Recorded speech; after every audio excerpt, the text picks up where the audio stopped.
guys doing? Hi, I hope Sanjay. you're not late. No, Hi. we are on time. Hi. Just time. Hi sir, how are you? Hello, I'm Sanjay. good. How are you? Hello, Dr. Madhu. How are you? Fine. We met long back in the EPSI meeting, if you remember. Yeah. Long back because 1 year we had COVID in between. Yeah. So one year you can skip. So from all our dictionaries and all that. That's Yes. true. And can we also not add it to our age? Because I'm a bit scared of turning 30, so I might want to skip this year and No, so that's what I've done. That's what you should be doing. Delete it from your life. Yeah. So you reduce 1 year. yeah. And you can justify it by saying, the pollution is reduced, stress has reduced, you're not going to work often. So anyway, you've got 1 year of longevity. Yeah, absolutely. So my team has now given me a cue that we are live from our social media platforms as well, with more than 150 people listening in to us right now. So I think it's time for us to officially kickstart India's largest education summit virtually in the pandemic year 2020. I would like to extend a warm welcome to everyone who's joining us. Congratulations on surviving the pandemic so far. All our wishes and prayers and good health for all of you. Today, the idea is to gather all the people, as many leaders from the education sector here, to talk about the most progressionist education policy that has been laid out by any ruling party in the last 32 years. Personally, I feel it is a very progressive move. It has, of course, it's probably going to take another 20-25 years to pan out exactly, but there are a lot of things that need to be discussed today. How it's going to pan out, how it's going to change the landscape of education sector. The most important thing that we want to discuss today is how is the hybrid model of learning going to impact young children and children who are going out for higher education as well. So a very diverse set of panelists and a very interesting session we have planned for all of you today. But before I kickstart the session and invite my panelists for the first session, I would like to take a minute to thank all our partners who have made this India's largest education summit possible today. Our presenting partner, Collegedunia, powered by CollPoll, our learning partner, Great Learning, our edutech partner, Mastersoft ERP Solutions, our CSR partner, Pleasing Strides Foundation, and our admission softwares partner, Extra Edge Technology Solutions Limited. My name is Tanya Tikku, and I am the editor-in-chief and co-founder of Observe Now. We are a young media startup that provides education and knowledge and content in 120 words. Our app is now live on Google Play. Please make sure to check it out. Our content and journalism is completely different from the mainstream content that you might be consuming in these years, especially in the last 2020, in this weird year that we have lived in so far. Very interesting, very offbeat and knowledge-based general knowledge content. Having said that, please allow me to welcome a very interesting set of panelists for my first panel discussion today.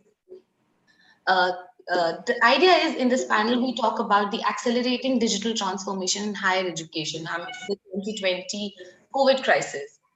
May I please introduce Mr. Sanjay Padore, Vice President, Vijay Bhumi University and Chancellor, IFIMB School. Hi, sir. Hello. Dr. Madhu Chitkara, Vice Chancellor at Chitkara University. Hello, ma'am. Hello. Mr. Jyotishman Datta, Managing Director, Trustee, Assam Downtown University. Hello, sir. Hello. Mr. Rajat Goyal, Entrepreneur in Residence at Collegedunia. Hi, sir. Hi, Tanya. And Mr. Hemant Sahal, Founder and CEO at CollPoll. Hi, sir. Hi. Hello, everyone. I am going to now give on the session to Mr. Hemant Sahal, who is also the moderator for our first session. So, Hemant sir, I believe you wanted to lay a context first before you kicked into the discussion. So I'm now going to hand over the session to you, and I will be here, at the back end, making sure everything's working fine. And once again, a request to all the attendees who are listening in to us from social media platforms as well as Zoom, please feel free to put in your thoughts and comments in the chat section below. Over to you, Hemant sir. All right. Thanks, Tanya. I think, I have 10 minutes initially to set a context on, what's the digital transformation going on, and quickly brief about what CollPoll does. It's very difficult to actually maybe put the kind of panelists we have for 10 minutes on hold. So I humbly request, Jyotishman ji, Sanjay ji, Madhu ma'am, and Rajat and others to give me 10 minutes to quickly talk about what we do at CollPoll and set the context for digital transformation and get on to our discussion. So I will not take more than 10 minutes. I'll try to even make it shorter with, not to, make anyone wait. So hello, everyone. I'm the founder and CEO of CollPoll. We are a digital campus on the cloud solution. We provide you an AI-powered mobile-first technology, which is completely on cloud and safe and integrates with multiple other technologies that you would end up using as technology penetrates more and more in the education. What we see as technology adoption or a digital transformation going forward is across the 4 key layers. One is a traditional ERP, which most institutions have been trying to use in the past, but top it up with digital learning and AI proctored examination, which is now becoming very normal, at least in the good institutions. Then followed by workflow automation, the operational side of everyday affairs in an institution. And then, personally, we are so empowered in our lives with the WhatsApp and Facebook of the world. So how do we really have the students, faculty, administrators also seamlessly connect with each other? And reduce as much as the old broken ways of communication. So quickly, I'll skip this on the ERP side, the same traditional old stuff, which is primarily focused on transaction and data record keeping. But we bring in more integration with CRM tools, with accounting solutions like SAP and Tally, and integrating with bringing a little bit of AI in here for facial recognition on attendance and other things, and QR codes for contactless, stuff. This is where it's what is more important. And I think with NEP coming in, digital learning and examinations is going to become far more important going forward, where we think there are 3 layers to it. There's an academic management, there's learning management, and examination, one by one. And all 3 need to talk to each other seamlessly, because we in institutions, we're not expecting people to be, doing the data migration job from one place to another. So academic administration, typically now with NEP, I think more and more institutions will go for choice-based credit system, where post-registration processes, outcome-based education. Now NBA accreditation will become a must for everybody. So that becomes important. And now once academic administration is done, how does that translate to a learning management system? So we provide a LMS which is integrated with an academic management system, which has all your Zoom and Google Meet integrated into it. It has video streaming capability. It has very rich set of assessments that a faculty can use, powered by an examination, which is one of the, I feel it's one of the most complex things in a university, the way examinations are structured, starting from assessment schemas, grading schemas, then the schedules, the kind of responsibilities you have to distribute on question paper creation to, answer sheet collections and invigilation and all of this. One thing which we are seeing more and more institutions do is they're adopting, not just for COVID, they're expecting AI proctored examinations being used continuously, even if they reopen, because they think it's far more efficient. It gives, it consumes less resources in the campus. And again, having it on the same platform makes it far easier than to migrating data from one to the other. One thing which we are very proud of building in the last couple of years is the workflow automation, which is finding a huge adoption across the good universities in the country. Is how do you make sure for any single thing in the campus, your stakeholders are not running pillar to post. They're not writing an application, going to one department to get a signature, then going to another department and getting it. So what we provide you is a scalable workflow engine where categorization, subcategorization, how a flow would look, what will be the sequencing, everything can be done without any piece of code being written or any additional cost on you. Top it up with QR codes. So all our partner institutions right now are using our QR codes for self-declaration when the faculty is coming in the campus, or or the staff is coming. Top it up with feedbacks for ISO and other certifications. Now it's very easy for a chief warden or a fees manager to talk to the students without a need for phone numbers, because there's a chatting inbuilt into the workflows. And at this moment, we are very happy that we're automating 1,000+ workflows in different campuses, whether it is shuttle bus booking at Ashoka University, or it is a gate pass approval from the parent at Jindal Global University, or it is booking a request in the, a facility in the campus, or even things like on-duty leave applications and all. All this come because, like I said, we are so empowered with WhatsApp and other tools. How do you make sure people are able to, like a faculty mentor is able to quickly connect with the students in a more safe environment without personal numbers being exchanged? How do you bring in a Facebook-like environment to your campus, which is again safe and private to your institution, becomes very important. And then extend that to events, to online communities, clubs and chapters, and everything else that's important to a university. Because of these innovations and what we do, we are very glad that we're trusted by some of the best institutions in the country, like Ashoka, Jindal, Bennett, Korea, Manipal in Dubai, Malaysia, and across campuses. And we're growing. I think COVID gave us a strong tailwind, and the growth has been tremendous. And we're very happy to partner with good institutions. What I want to now set context is what I see personally from a digital transformation. There is an academic side to it, and there is an operational side to it. And on the academic side is how are we using collaborative experiential learning in the campus? How do we bring in high quality assessments? How do we continuously grow our faculty professionally in teaching learning processes? And how are we ensuring that the student feedback is not just a formality at the end of the semester, but a more regular activity to stay on top of your student needs and their opinions and their feelings? On the operational side, how do you measure your department's performance, their productivity? How do you make sure the efficiency in the system is on a high? How do you make sure your resources are utilized? Because most of the universities invest in so many infrastructure and other facilities, but don't have a clue when they are getting used. And without naming, I know so many good universities in which have a TBI for last 10 or 15 or 20 years, and there's hardly been an output from there. But nobody's talking about it. So, and then creating a campus management experience, making sure that every single stakeholder has that amazing, memorable experience that they go out with, and they don't forget it, that they remember how it was so easy to talk to faculty members, how they discovered other fellow university or college students who had similar interest areas and others. And I think what's important is what two areas of transformation lead to. One side is how will it make you reduce your cost? Because as competition increases, as edtech comes into this space, I think the pricing war will start. People will say, why do I need to go to a campus when I can do this at the cost? I think it's important for institutions to become far more cost effective now without reducing the value. And how will you increase the value? How will you have better admission, better placements? And I know so many of our partner institutions who have increased the admission numbers this year, despite the COVID challenge, because a lot of students are not going abroad. So they're looking at an equally good value proposition within the country.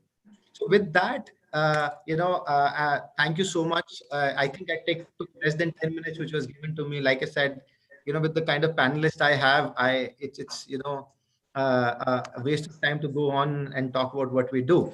So I welcome Dr. Madhu Madam, Sanjay ji, Jyotishman ji, Rajat to the panel discussion. Thank you for taking time out. And as I said, the context, I want to start with you, Sanjay ji, because I think you had I think you took a bold move recently, named your business school after a very well and renowned academician, I think, which was a very welcome move. And you have a new age university, which is coming out in Maharashtra.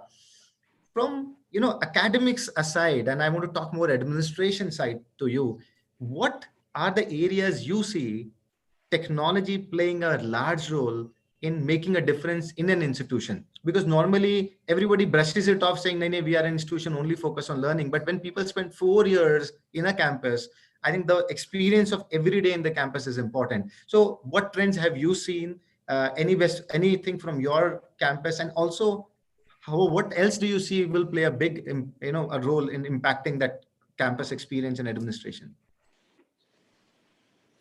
Thanks, Hemant, and it's been nice to listen to your CollPoll achievements. I think we met very early, and good to see you progress well. So, okay, let me address your question. So, if you look at the trends over the past, okay, especially when I start from my generation, when I went to BITS and I spent in the hostel, there was nothing called Wi-Fi.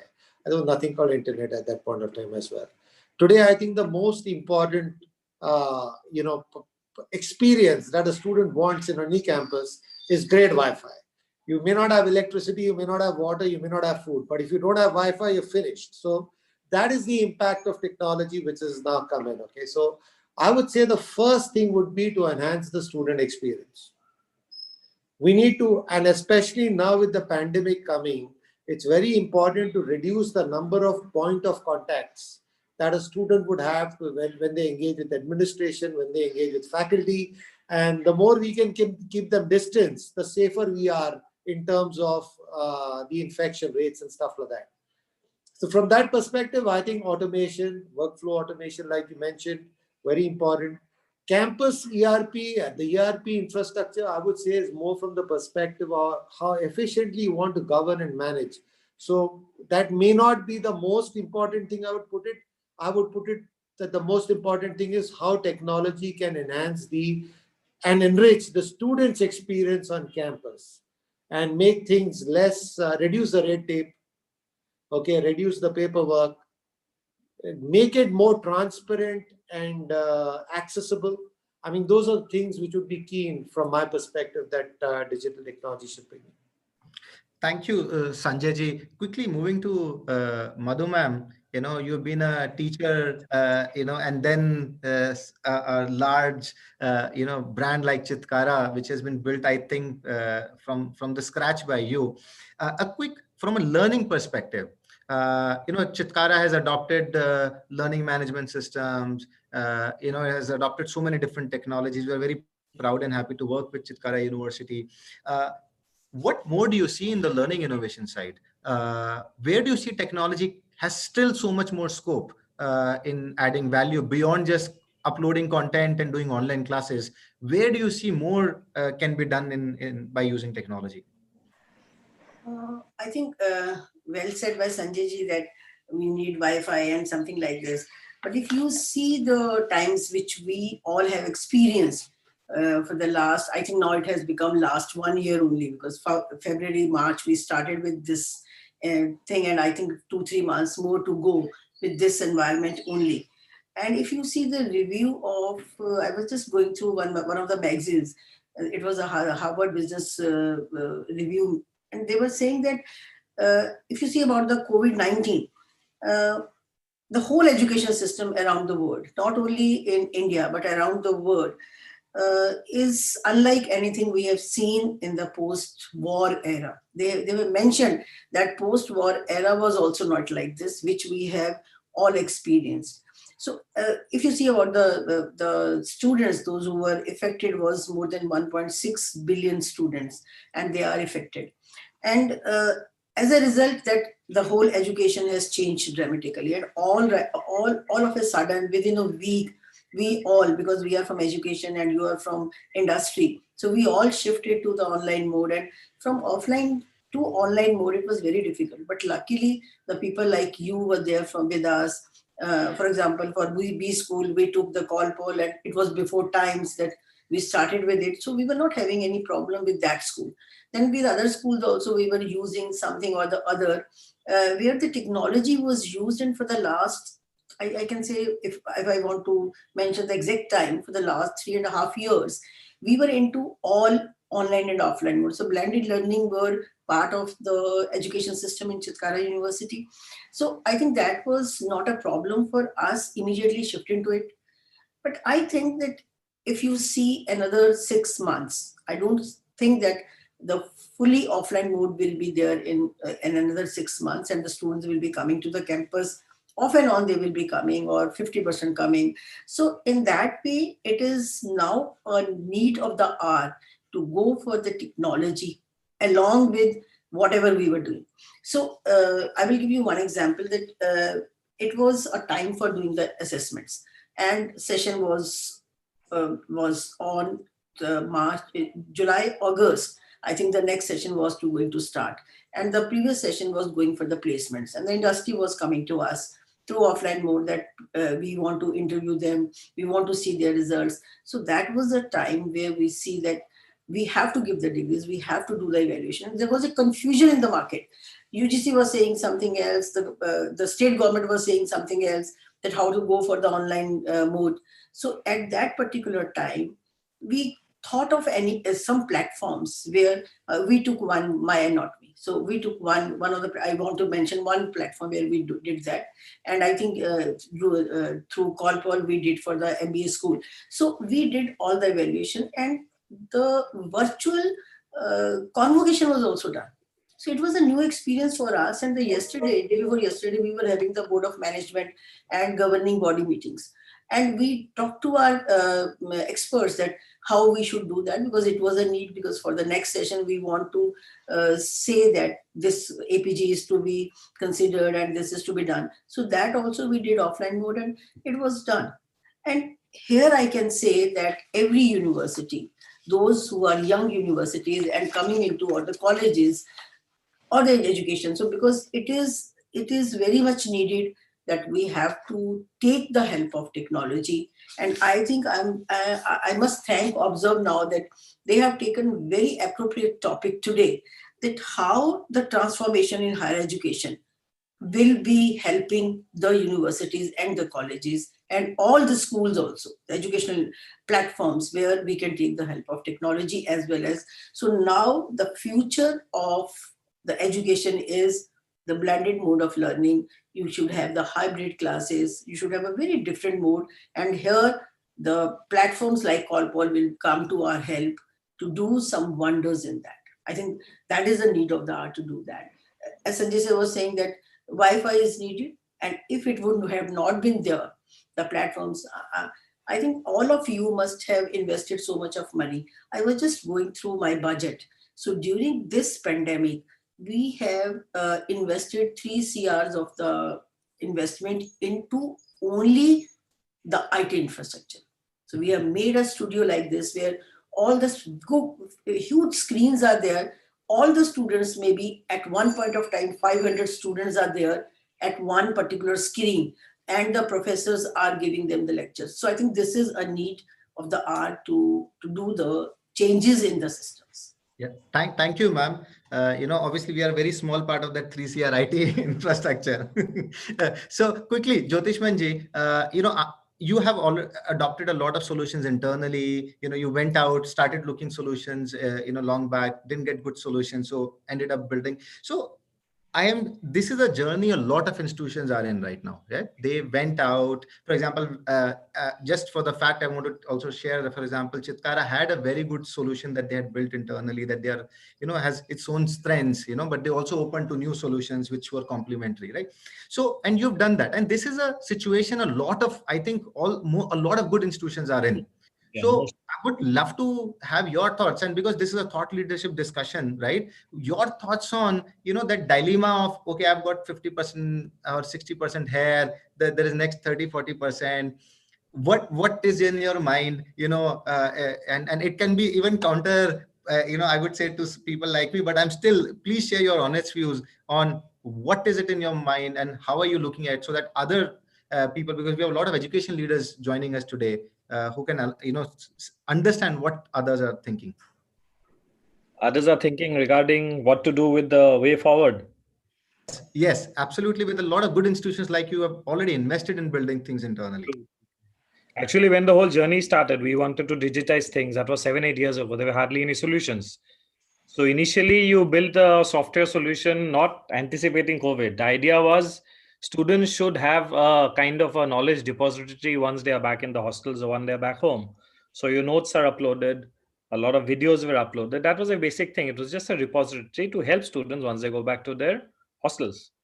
And then COVID hit us out of the blue. All we had was that. There was no solutions how to even control classes, how to monitor classes, and then more or less some kind of a quality check. That was missing. I think that is still missing in a lot of softwares. Very few softwares now would be able to give that kind of qualitative assessment on what is delivered. In a conventional system, you have a dean walking through her corridor, you have a vice chancellor taking rounds of blocks. So there is a fear, there is a knowledge, okay, ye ho raha hai, there is something happening, the labs are full. So you get a sense that things are happening. Now, 220 faculties are sitting in front of their netbook or the laptop and doing classes, and 6,000 kids are doing the same. What, where, we don't know. If you can figure out the solution, no, you'll be the next big unicorn in this country. So that solution is for edtech entrepreneurs like you. Now, how do you take these softwares and make these qualitative assessments? It has to be more engaging. Yes, we understand when you take a class, when you take a 30-40 minutes class, there's some kind of engagement between the faculty and the students, a lot of discussion that is not literally on the actual topic even. That interaction makes you learn a lot. Now the classes have to be supported. Now, as we have gone online, we've actually not literally gone. I would not call that we've gone digital. There's only a phase. The student is learning from a teacher, but the notes. How do you make it now more attractive? As a university, I think most would agree we do not have the departments or the manpower to convert conventional notes to make them more engaging, because that is not what we were about. That is not what the university's USPs are. Not that's core strength. So that is going to be the biggest challenge that I think most universities will face, and the biggest help a lot of them would start looking at. Okay, we have shifted the classes. How do you shift the labs now? So when it comes to the IT department, yes, there are a lot of virtual labs which are available. How do you shift the pharmacy labs? How do you shift your biochemistry labs? How do you shift your nursing labs? If you are a practical based university like us, almost 80% of our programs are almost practical. And in those programs, almost 40 to 50% of the times are just spent in the labs. How do you transfer that? Obviously, there are a lot of ideas, there are a lot of brainstorming happening. But that is a solution I think every university would aggressively look. If you had asked me this question in March, I would have not thought of anything else except the conventional lab. The thought itself did not enter anyone that a day might come that the lab has to be digitized. But now that is going to be the biggest challenge. If you do not do that, that experiential learning from that 30, that 40 for 10, 40%, 50% content, even 60% content in a program like pharmacy is lab based. So that is a big help that we would need. I think every university, I can see Chitkara ma'am also, she's saying that is the biggest challenge I think every one of us are facing. So that experiential learning that has to be worked in, and then we have to work with edtech companies. EdTech is not the USP or the core strength of any university. We need that support. And only then I think what we see in the future are like kind of hybrid organizations. They're like EdTech real estate based universities. So that is how the way forward has to be. Thank you so much. I think absolutely the experiential learning is something next step, and a very important point, like you mentioned, is how do we also provide tools for our faculty members who are not technology experts, and they're not supposed to be. They're teachers. Their core role is teaching, which they are good at. So how can now technology not have an expectation from them of that they need to have go through that learning curve, but be so simple and easy that they can actually use it quickly to get to the, I think, the digital and or a hybrid learning. Absolutely. Thank you for your initial thoughts. Quickly moving to Rajat. Rajat, congratulations first of all for Collegedunia to taking the lead, and I read the article. Congratulations to you guys. So obviously, if you go and talk to any institution, maybe publicly not, but everybody will say, boss, what's the most important thing? Admissions, right? But that's where things start, right? So two things which I want to specifically have your thoughts on. One, see, now that you can't run fairs, you can't go to schools, right? How are you guys seeing institutions, the good ones, being able to reach out to their students, prospective students, and be able to tell them what is my differentiator? Because I'm seeing a trend now with this going forward that Jyotishmanji getting students from Tamil Nadu and Karnataka and Chandigarh and Punjab to the Northeast or to Guwahati, right? And that's a level playing field that's going to get built with more technology. So what is it that you are seeing, how institutions are being able to reach out? That's one. And second thing is, how are institutions actually creating a digital experience beyond call centers and digital advertisements? What are any other new trends that you are seeing? So over to you.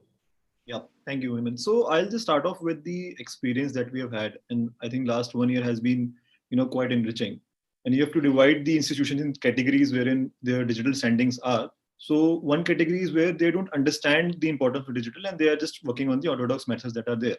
Second category is that they understand the importance, but they don't know how to do it, right? And the third category being they understand and they do and they implement it efficiently. And if you have to count the number of institutions in that sense, the order is also same, right? So the highest number of institutions are from the category 1.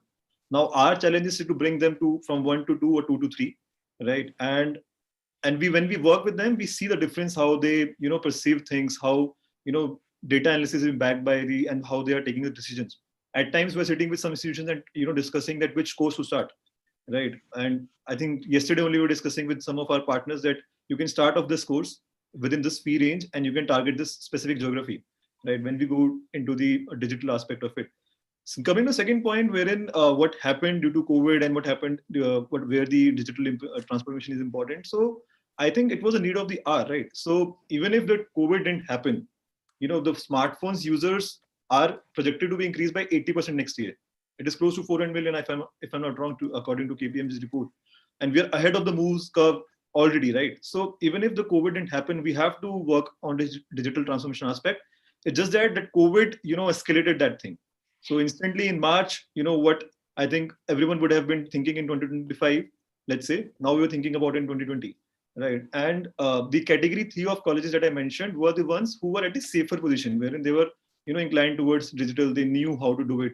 And even if if a college was in category 2, they take 2 or 3 years to be in the category 3. They do multiple experiments. They fail. They learn. Sometimes they go back to category 1 as well. Right. So for us, once this COVID, thing happened, we knew that, digital is going to be the way forward. And we have to pull up our socks. We have to bring in the values there. So right from the first week, I think we started interacting with our partners. We suggested solutions. We had multiple round of discussions. I think Jyotishwan sir also was a part of one discussion. We had multiple discussions on how to bring in the change, what to implement, what to do, right? And as far as reaching out to the students, apart from the general segment is concerned, wherein we are calling them or we are sending them email or SMS, we are starting off with some series wherein we were bringing people like, people that are there on the panel to discuss what are the problems. And it was more like exchanging notes amongst the universities and the institutions as well. So that also, brought some value.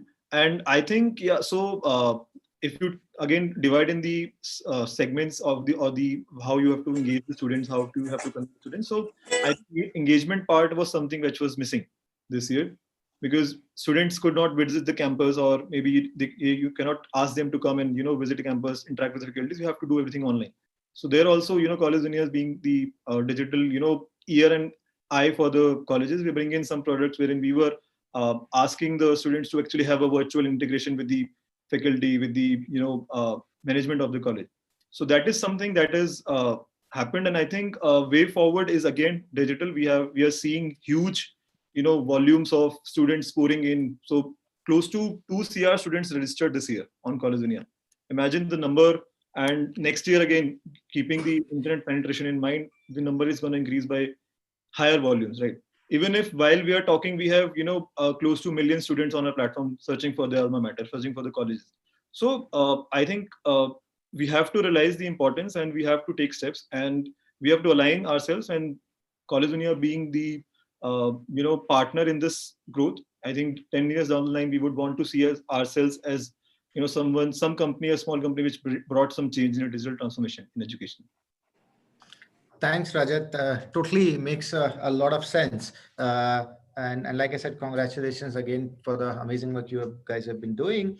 And I'll quickly go back to Sanjay ji. And I want to specifically ask this question to Sanjay ji, Madhu ma'am, and Jyotishman ji on see, while Chitkara University, Vijay Bhumi, IFIM, Assam Down, these are all progressive institutions, right? You took that move early on. Personally, in fact, I know that you have been a very technology savvy individuals.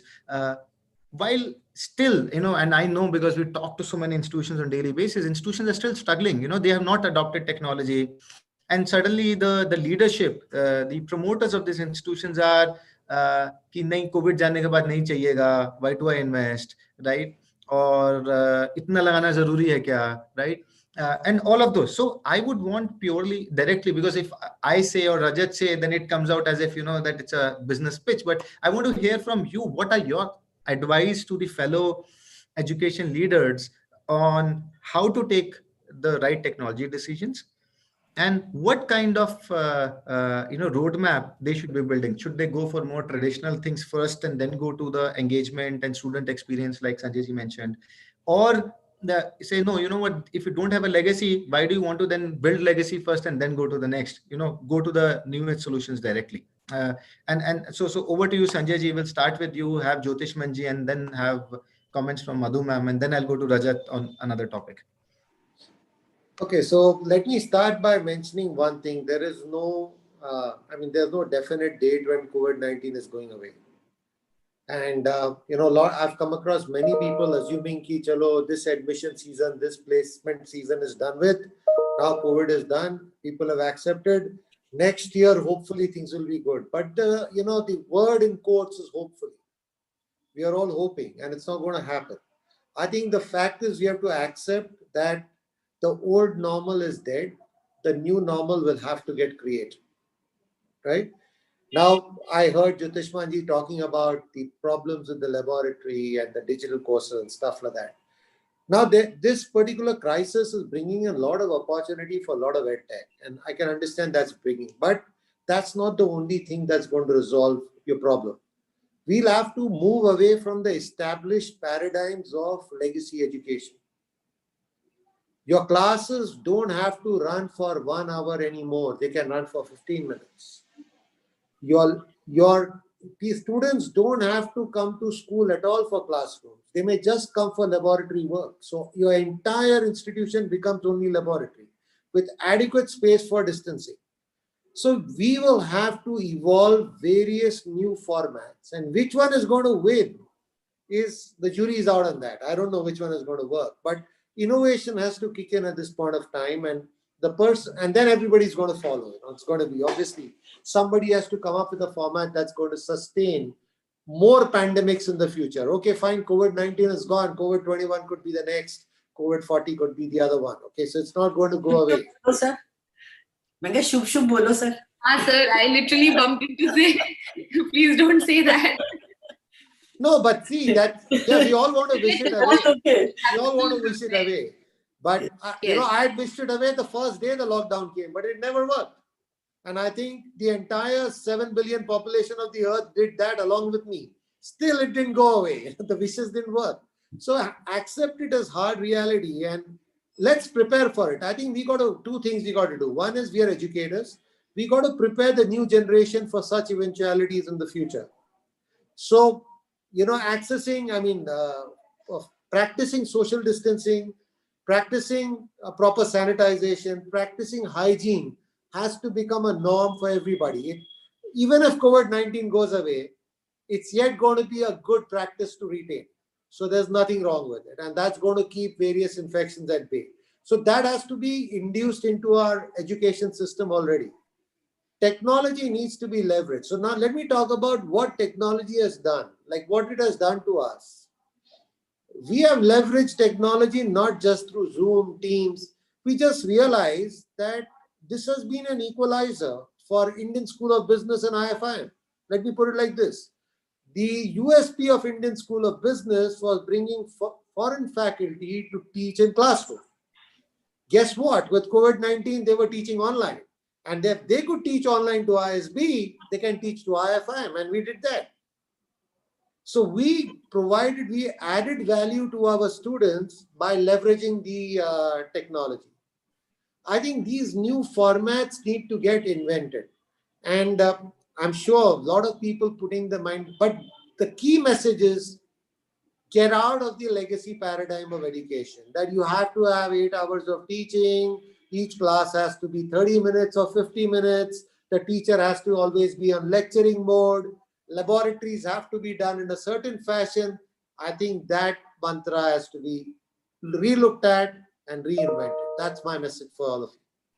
Great. So I always mention this in that whole Brahma, Vishnu, Mahesh model, right? So I think the Mahesh has already acted on education, and there is a creative destruction, and a new model is getting built out. I totally agree with you on that, Sanjay. Quickly, Jyotishmanji, your thoughts, and like I mentioned, what is, a lot of institutions, especially let's talk about the Northeast, there are so many institutions who have not adopted technology like you have, and they're still thinking, and like Sanjay ji said, they're still in a imaginary world where they think, acha, COVID jayega, February se start ho jayega, then we don't need it. So I think as leaders who have adopted technology and are thinking beyond what you have already done to saying what new, what next I have to get done, what would be your advice to fellow education leaders on the way to look at technology and to to make the right decisions.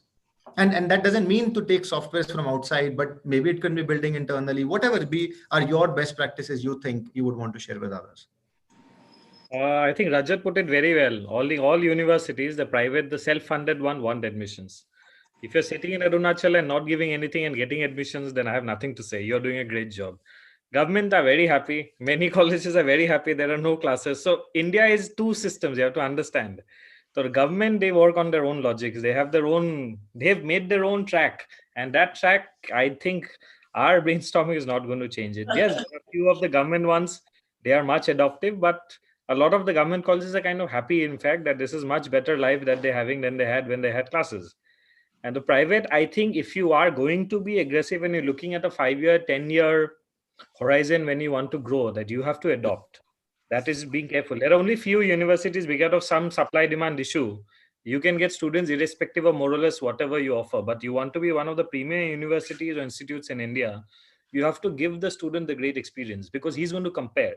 Today, the things are changing. A student, before taking admission in, say, Guwahati, we'll even compare Chitkara to downtown. We'll even compare an MIT to a downtown. We'll even compare a Bangalore base with a downtown because costs are not much different. The only difference is his physical movement, and hostel costs are more or less same pan India. Obviously, there's a little bit of a difference, but the actual differentiation is not much. So if you need to survive and you need to be one of the best, you practically have to look at, I need to be one of the best in the country. So if some universities are giving an experience which is much better for the student, is helping him learn much better, then others, it will be very suicidal of them not to go forward. I'm not saying they have to adopt technology. They have to do something. I don't know what would that be. Maybe they have some other better issues, better systems where they can adopt and give a better learning experience to the student. If the students are happy learning, they'll be happy to even pay the fees and get a good career out of it. Then they'll be going to the university. Today we are talking about technology, but I'm sure in 2-3 years time, now there'll be a lot of focus in edu technology, and I'm sure a lot of new technologies, a lot of new systems will be developed.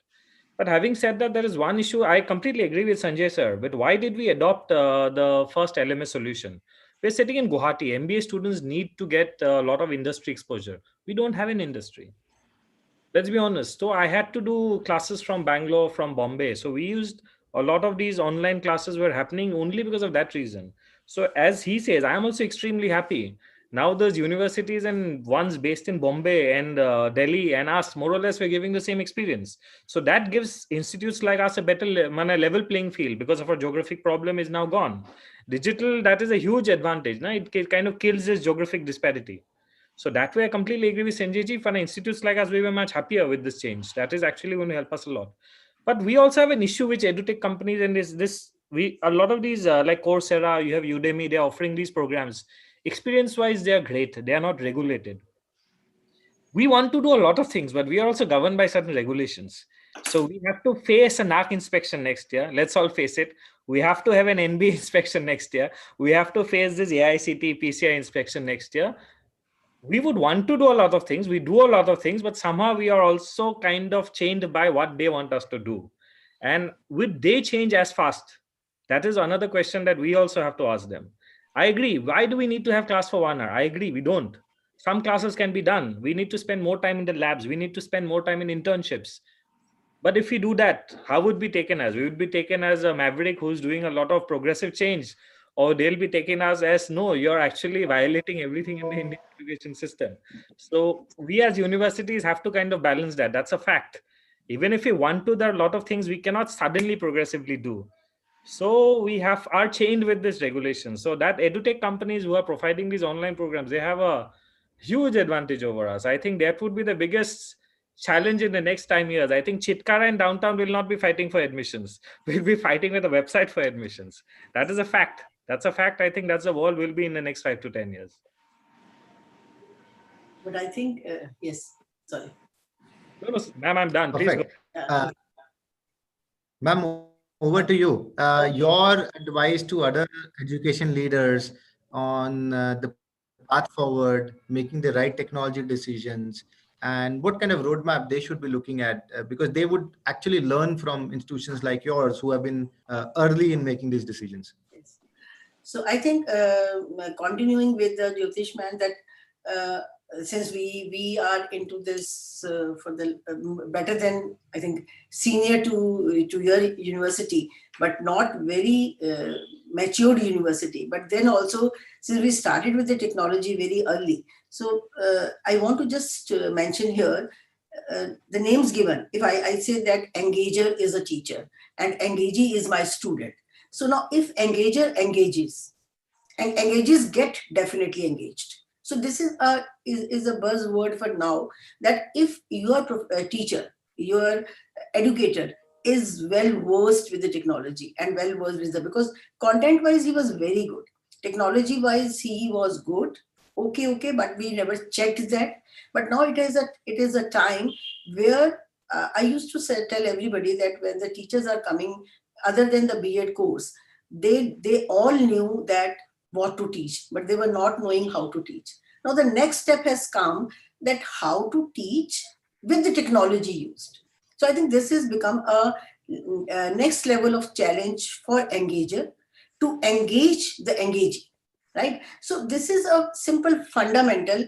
And in our university, what we are doing is that how to engage students virtually. Now this is the next step which we thought of in pandemic, and it was a challenge for all of us. We made this as a opportunity, and we learned so much during this time.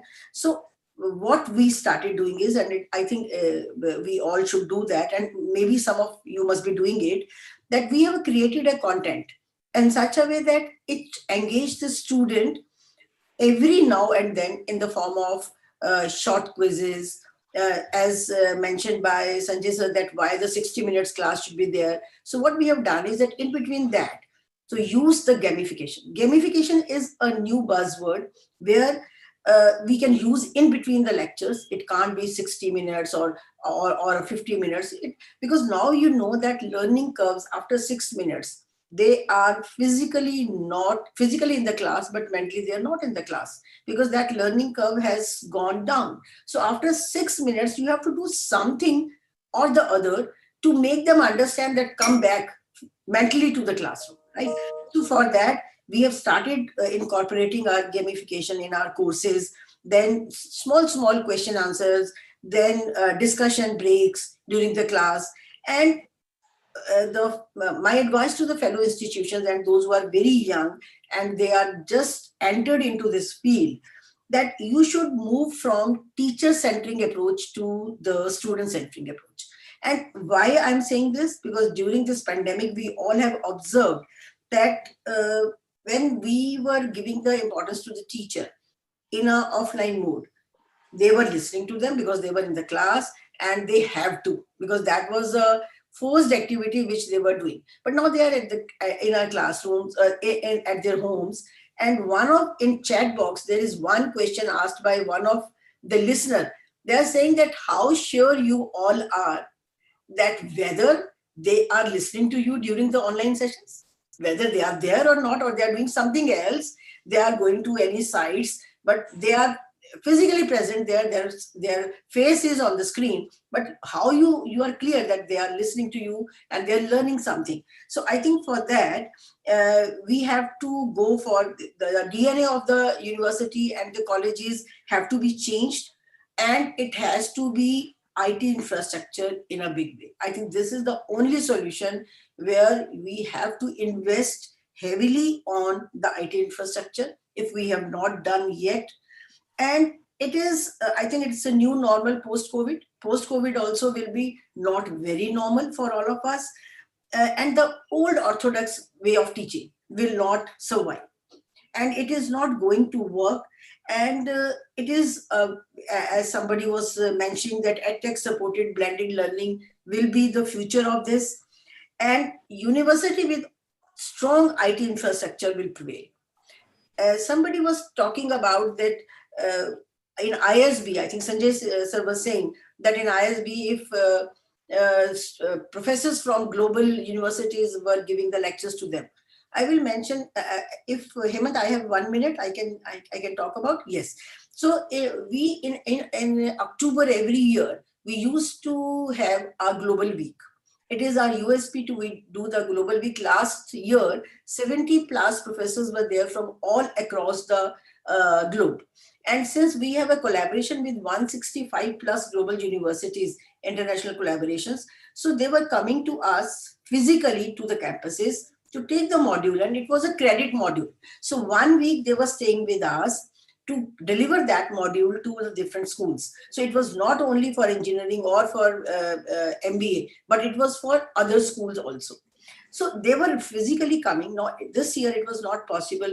It was not possible for us to arrange for their visits or something like this. So what they came to our rescue, and we came to their rescue also.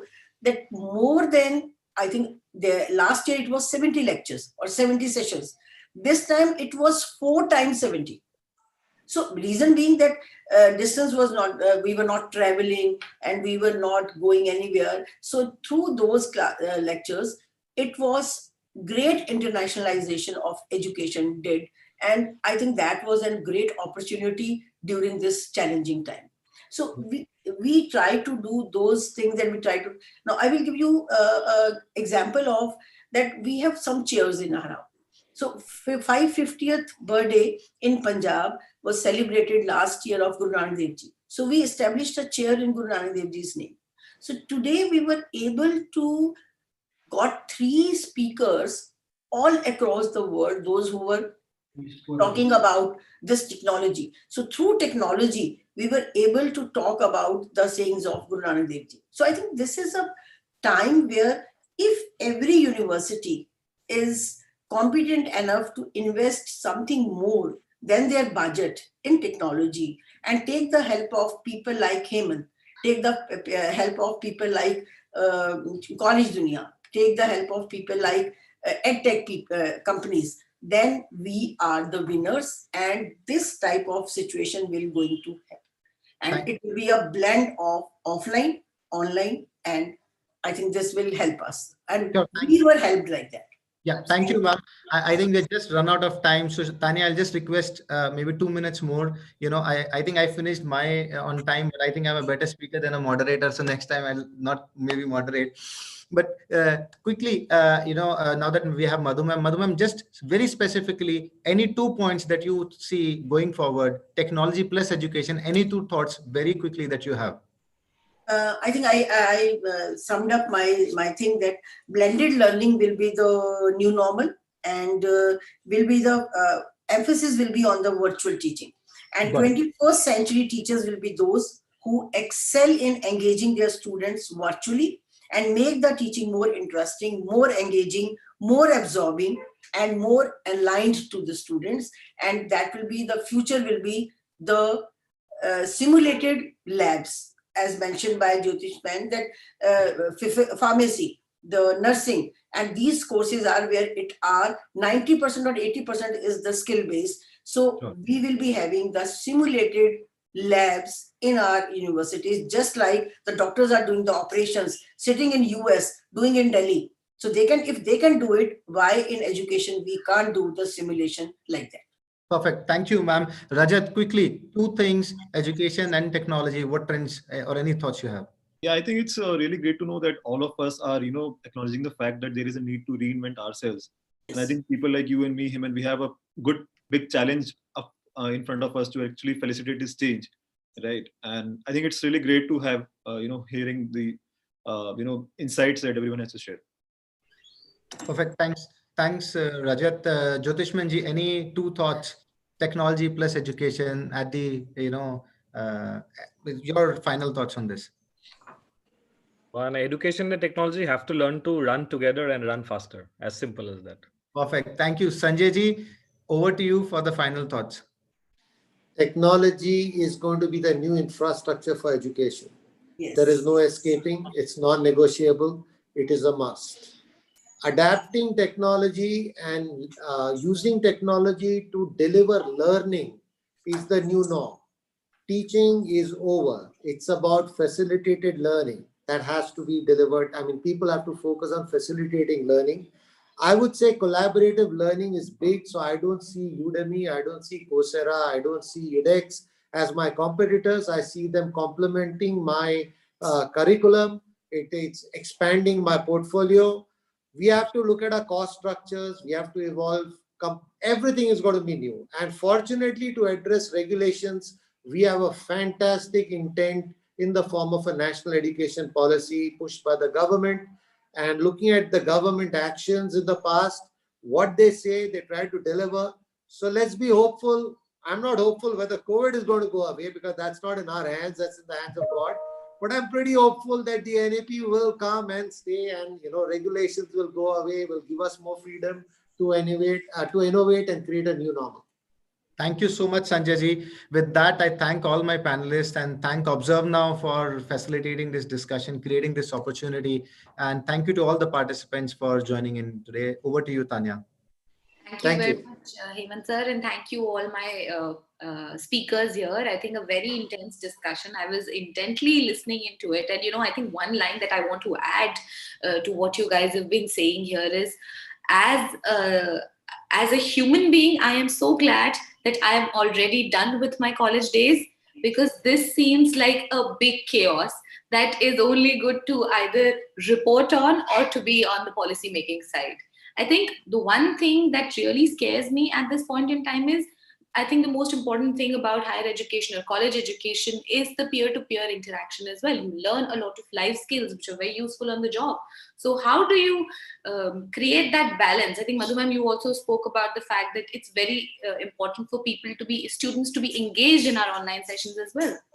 So I have a nephew, he's very, very little right now, I think 2 years old.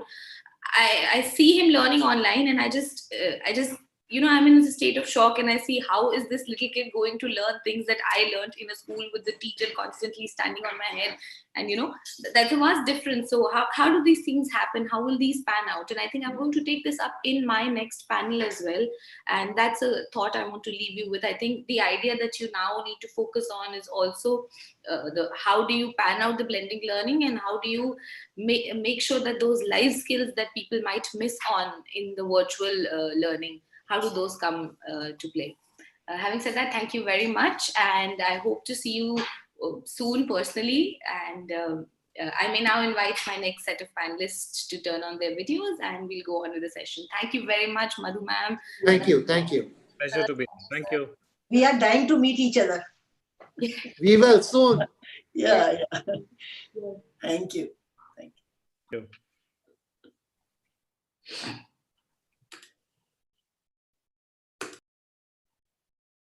So that was an intense session, a lot being said, a lot of questions as well. I could see in the chat box. Some of them I'm going to try to take up in the next session that I shall be moderating, panel number 2. And I have my panelists coming online. Hello, Sandeep sir, how are you? Hi, good afternoon. Very nice to see you. Thank you, I'm fine. Hi, Arjun sir, how are you? Very well, thank you. Good afternoon, how are you? Good, thank you very much. Thank you for joining us. And we are now waiting for other panelists as well to turn on the videos. Kamlesh sir has also turned his video on. Hi sir, can we do a quick sound check with you?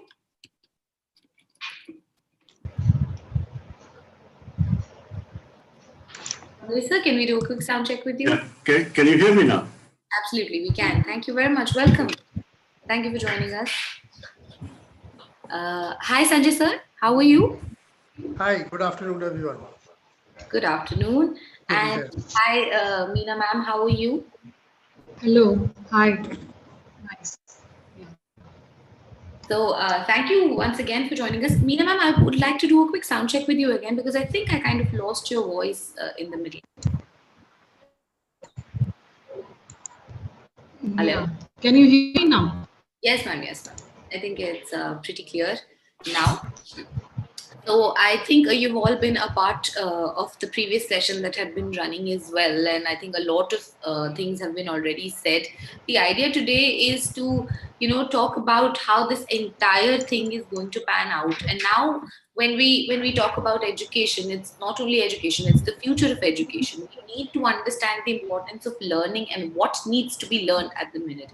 How will the evolution curve of learning, evolution curve of courses also change in the times to come? I think we have now established, based on our previous discussion with our esteemed panelists, that blended learning and hybrid model is going to be the future of education, and technology is going to be a big enabler in this situation. So how does that really pan out? steps towards digitization and challenges that universities are facing at the moment. And I think one very important thing that I would like to understand from all you panelists here is, how do you think, there are a lot of things about the new education policy which are very progressive. So what I want to understand is, when we talk about fee cap and flexible streams, how will higher education handle the scale of it as well? But before we deep into the discussion, for all those who are logged in on various media platforms with us and people who have joined us here on Zoom, please allow me to formally welcome all my panelists for today. And may I please welcome Mr. Arjun Nair, co-founder at Great Learning. Hi, sir. Hi. And Mr. Sanjay Gupta, Vice Chancellor, University of World Design. Hi, sir. Hello.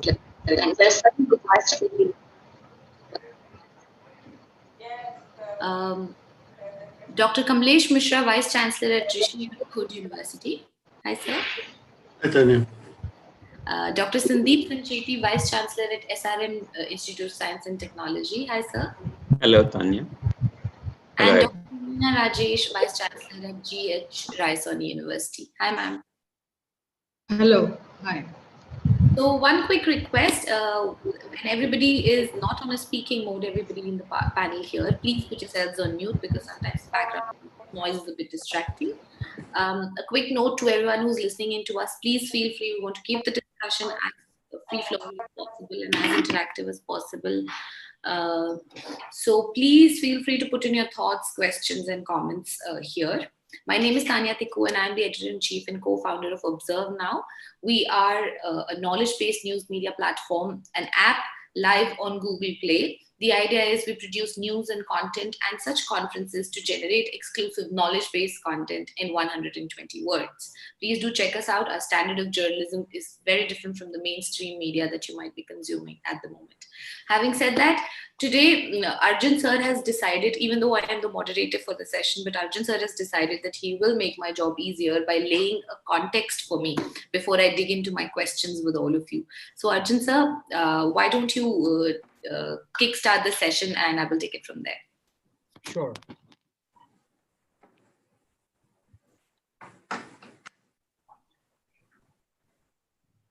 I'll start with a short presentation though. Can you, do I share my screen? You share your screen. It's already been done. We're good to go. Is the screen visible?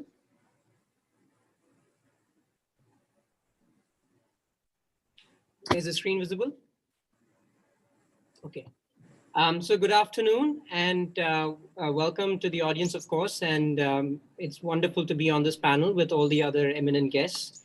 Thank you for giving us this opportunity to be part of this panel and in this education summit. I'll talk very briefly about Great Learning, and then quickly talk about some interesting challenges that we're seeing in our interaction with both the student community as well as the recruiters and colleges. And we engage very closely with all the stakeholders that are interesting to this audience. I hope all of you and your families and your students are all safe in your colleges during these unprecedented but very unique circumstances. So briefly, most of you, some of you would know about Great Learning. We are an edtech company, and we work with mostly students who have finished the college, but several of our, there are a lot of students who are, of course, now interested in our offerings, considering everything that's going on, and there's a significant shift that's happening towards online. Over the last several years, we've empowered about 500,000 learners, delivering over 30 million hours of learning across 80 different countries. And in order to do this, we collaborate with universities such as Stanford, MIT, Great Lakes, IIT Madras, Northwestern, UT Austin, among several others. And we offer courses in data science, in data vertical technology and management in these areas that are listed here. This year, of course, has been very good for us. It's a bit strange. On one hand, there is well, maybe it's not that strange also. On one hand, there is, of course, this very difficult situation going on. But on the other hand, for an online platform such as ours, there's of course a lot of interest in the courses that are offered. Now, there are three different areas that we found as a problem with universities and colleges. And we created products and we created offerings, rather, we opened up our platform to try and help these colleges. And I'm curious to know as we go along in this panel, I'm sure we'll discuss some of these areas as well. One is around suddenly, we had built our technology to deliver courses online, but suddenly all our institutions in the country, of course, have to deliver or move their blended programs online.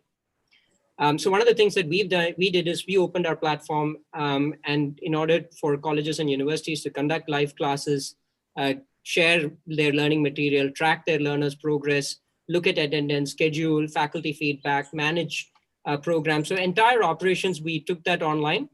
And I'm today very happy to say that we have over 100 colleges in the last 3 months who use the Great Learning platform called Olympus Digital Campus to conduct classes. It is going to about 100,000 students. And this is students all over India, many of them from rural India, who are coming for these classes daily. Over 100,000 classes have happened already, with close to 10,000 classes happening every week on our platform. So this is actually it's not our main bread and butter offering, because we offer courses, but using our platform, it's wonderful to see several of these colleges doing these things. So I'm very curious as we go along to hear some of the best practices that others have discovered along the way as well. The second is around content. The other area that we saw suddenly was that colleges and universities don't have content. Again, we are an online company, so we've been creating content for nearly 7 years. So what we also did is we opened up our content platform. And these are in areas such as data science, machine learning, AI, cloud computing, digital marketing, business, big data. Again, areas that we have competency around. Of course, there are several other areas, but we opened up our platform for that. Today we have 2,500 colleges from which over 200,000 students come for these classes with 700,000 plus enrollments into various courses. And in the previous panel, we talked about Coursera, edX, and so on. So this is an example of an Indian company that's actually doing something similar, maybe not at their scale yet, but our aspirations are very much in that same order. The last thing, and I'll stop here, is to talk about what we also saw, and this was actually very interesting. Companies are actually recruiting people in some cases for, in these one-year programs, whether it's an MBA program or so, they are even recruiting students without seeing them. So we also opened up a new program called our Job Readiness Program. We started a new program where we onboard a college, ask them to nominate students, and then we put them through a rigorous process. So this is being utilized by, again, a number of colleges where students come for live classes on aptitude, soft skills, as well as technical skills in data science and software development tracks. And then we brought recruiters onto the platform and to tie this together, where then the students who are qualifying for these tests can get access to jobs. So these are three areas that we are working on, and we work with a large number of hiring partners to do that, to enable them to have this access to the student pool. And this is all the things that I talked about. These three different initiatives have happened in the last 4 to 5 months. And I'm sure these would be of areas that would be of interest to the panel members here, as well as, of course, the larger community. So if you want to know more about this, you can reach out to us. And I'm sure some of these areas we'll talk about in terms of how to deliver high quality learning online, how to engage with students, how to work with faculty members, train, upskill, all of those things we've been doing in the last 6 months. Thanks, Tanya. Thank you. Thank you very much, Arjun sir, for introducing us to Great Learning. You can now stop sharing your screen and we can quickly jump back to the discussion. So you've heard a lot about the changing ecosystem and the changing atmosphere of education. So based on what Arjun sir has said, I'm going to raise a couple of points as well. But for now, can we quickly move on to you, all you industry leaders, all you people from the universities? Can you help me understand and walk me through how you're running courses at the moment in your industry, in your universities, and just walk me through the current model of working and some challenges and changes that you've incorporated owing to the pandemic. Sandeep sir, I'll go first to you. You're on mute, sir. Sir, you're on mute. Fine. I've unmuted myself. Thank you, Tanya, for this opportunity, and welcome to all the panelists. Great to hear from Mr. Arjun. I can say that it's great to see that Great Learning is doing great things. Very nice that an Indian competition is there for the Western world in terms of some of these online courses. Now, in terms of the challenges which we are facing, I think those are very, very well known, because the moment the COVID happened, we all started talking about that, and we are very familiar with that. The only difference being that the solutions are different in a given context. We work with a given solution. If you are in a setup which is not so, let's say, needy in terms of the laboratory or skilling activities, probably your solutions will be rather easy. But when you're dealing with engineering, or maybe some of the programs which were talked about, biochemistry, or maybe portal management, or maybe architecture, or maybe some of those which are in the medical domain, the challenges will be much more. But again, now that we are, sir, introduced to the blended model of learning, and we do know those changes have been made. And I think now there have been a couple of months as well since these models have been implemented. So tell me, like, the first strain of thoughts and the first strain of challenges which you're facing at the moment. No, first phase of challenges, if you're asking me, I would say the challenge is primarily in terms of the connectivity, challenge is primarily in terms of devices, the challenge is primarily in terms of the faculty fully trained or acquainted with this particular method of this thing. And of course, there are... That at SRM? Sorry? Sir, how are you dealing with that at SRM? No, we are doing fine, because we embarked on these things much earlier. As you know, that some of the institutions which were well established, SRM is one of them, one of the biggest in the country also in terms of population. So probably from 2005 onwards, we were heavily into what you call use of technology for various things. For example, we had a platform. I just gave you the example of laboratory related things will be a biggest challenge, which is putting everything into disarray right now in completion. But we had a provision or a setup developed by our Center for Applied Research in Education Care, which developed what we call e-labs. This in-house development. And there are 3 types of labs which we have done. One, of course, is for all programming, coding, etc., which can be done easily and which are available in terms of V-Lab also through Government of India initiative. And as was said, Great Learnings are also trying to do that. The second one was on the soft skills training or analytical abilities, and we have given different names to all those things which are there. And the third one was on the e-circuit. So once again, the circuit-based simulations and all those things can be done. But if I go further, that how do we deal with that? I would say that the virtual labs are the new concept, which probably started in India somewhere around 2010. And this virtual lab is for namesake virtual lab, but otherwise these are the real experiments, these are the real labs, and these are the real experiments. The only thing is electronic control is transferred to you remotely. And therefore you are working on the real specimens and tests and also the devices which are there. Large number of institutions are now taking advantage of that. My take here is something like 60 to 70% of our labs we are able to handle right now using this kind of a technology. Rest 30 to 40%, which will be hardcore, possibly would not be done easily. But recently I've seen a demo of even an electrical machines and motors lab, which was demonstrated in one of the industrial competitions which I was judging. And I found that they've done a beautiful simulation which gives you an entire detail of even such a complicated lab, which is otherwise very big, otherwise very costly, otherwise very, you can say, needs a lot of precautions, safety to do. Here, all those things will be built in. So I think this is one of the... Trying to also say, sir, is that at this point in time where we are standing at the cusp of a new change, a new era in education, I think technology is the biggest enabler. Yes. At this point in time. Sure, sir. Thank you very much for sharing those thoughts. I will come back to you on that. Can I have your opening statements as well now, sir, Mr. Mishra? And how tell us how you're dealing with the pandemic and what is the current working model of the university, and of course, this first phase of challenges as well. Yeah, see, we are a new university, so first thing is that we don't have the baggage of the past. That we have 5 batches of students and we need to worry about those.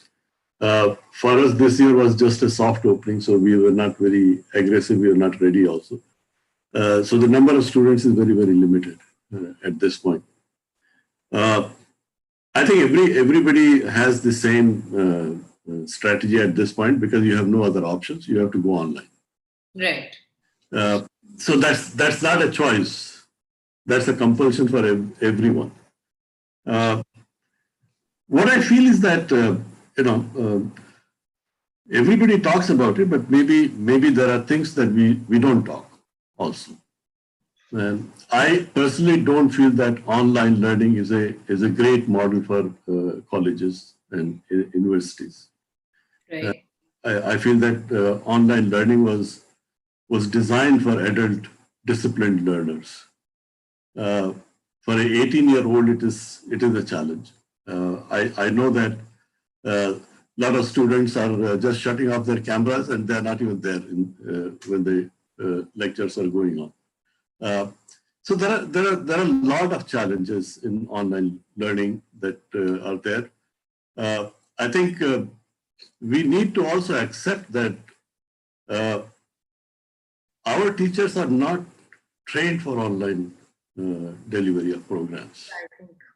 So they're exactly doing what they used to do in the class. You go to the class and you deliver a lecture on Zoom. I think that's a bad way of looking at online learning. If we honestly have to go for online learning, then the whole structure of the curriculum needs to go through a major transformation. The delivery has to become very, very different. The content has to be very different. It has to be aligned to the online system. So everything has to change. I don't feel that overnight, all of a sudden, all the teachers in India have become experts in delivering online programs. So I think teacher training programs have to be introduced as soon as possible now. Yeah, it will take time. It will take time, and you just wait for the vaccine to come. And once the whole population is vaccinated, then you talk about online learning to everybody, and then their view will be very, very different. Okay. I still feel that, yes, a blended learning model will emerge. We have already incorporated that into our plans, but we are very, very clear. We are telling the faculty not more than 20%. Not more than 20%. Not more than 20% is going to be the blending. They can be less also, because we want them to go through the process, experiment it, understand it, deliver the content, design the content for online, and then decide that, okay, after 1 year, they want to go for 22%, 25%, they can go. But I don't think that in our kind of a system, we will ever go with more than 20-25% of online delivery. That online delivery will be more in terms of reading material that they get online, some kind of assessments that they do online, those kind of things. Sure. So it is a challenge. There are a lot of challenges, and So you have a very different perspective than a lot of academicians that I have spoken to in the last 6 months. And I think very interesting perspective as well, that you suggest that only 20% would be the online learning once the entire population is vaccinated. I will get back to you on that, sir. Thank you very much for sharing those thoughts. Dr. Meena, ma'am, can we have your thoughts now, please?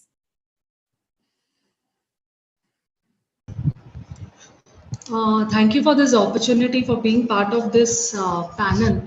Ours is GH Raisoni University is a 4-year-old university. Basically, 50% of our students are from agriculture, like they pursue agriculture education.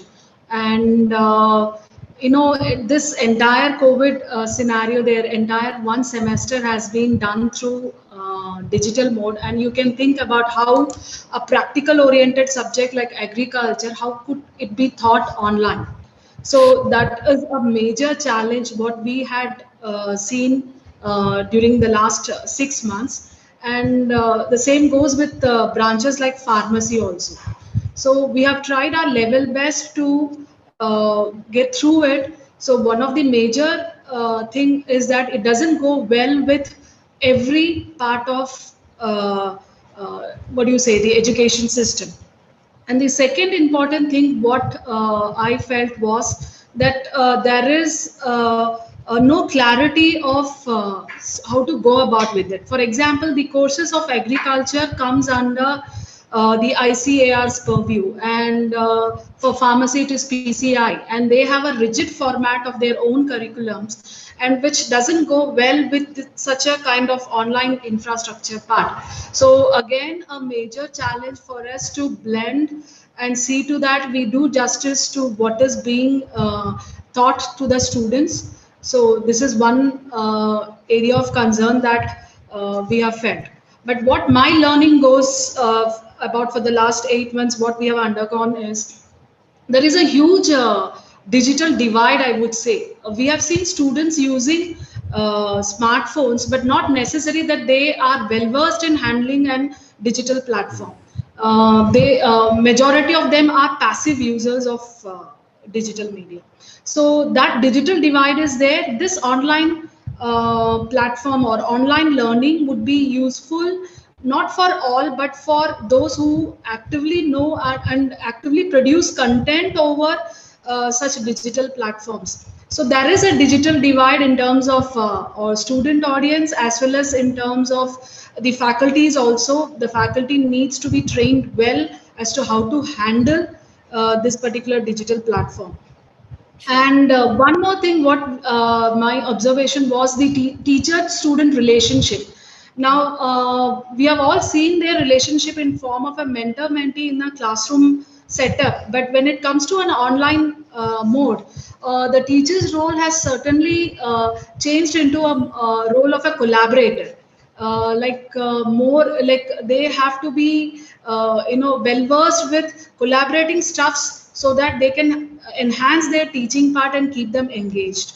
So these were the pretty good challenges that what I had seen over past 8 months. And yes, definitely in future, what I predict is we would definitely have a hybrid mode of learning blended with online and offline classes. But in a system, education system like in India, there would be more of a brick mortar model than the online model. This is what I have to say. Fair enough, fair enough. Thank you very much, ma'am, for sharing those thoughts.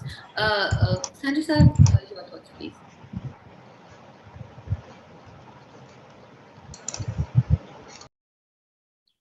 So you're on mute.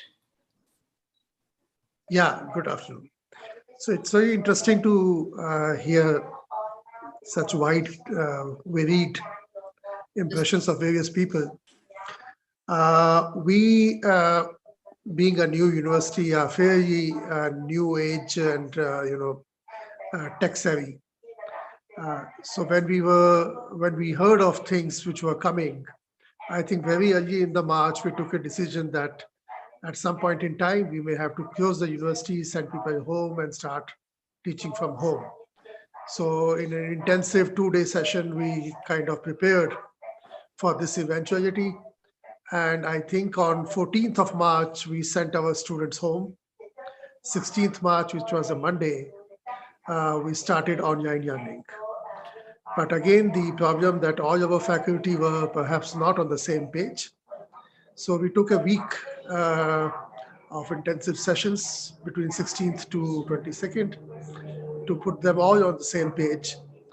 And by the time the lockdown was announced on 23rd, I think our college was fairly almost 90 to 95% online there. So we completed that semester, and we are now on the verge of completing the next semester also.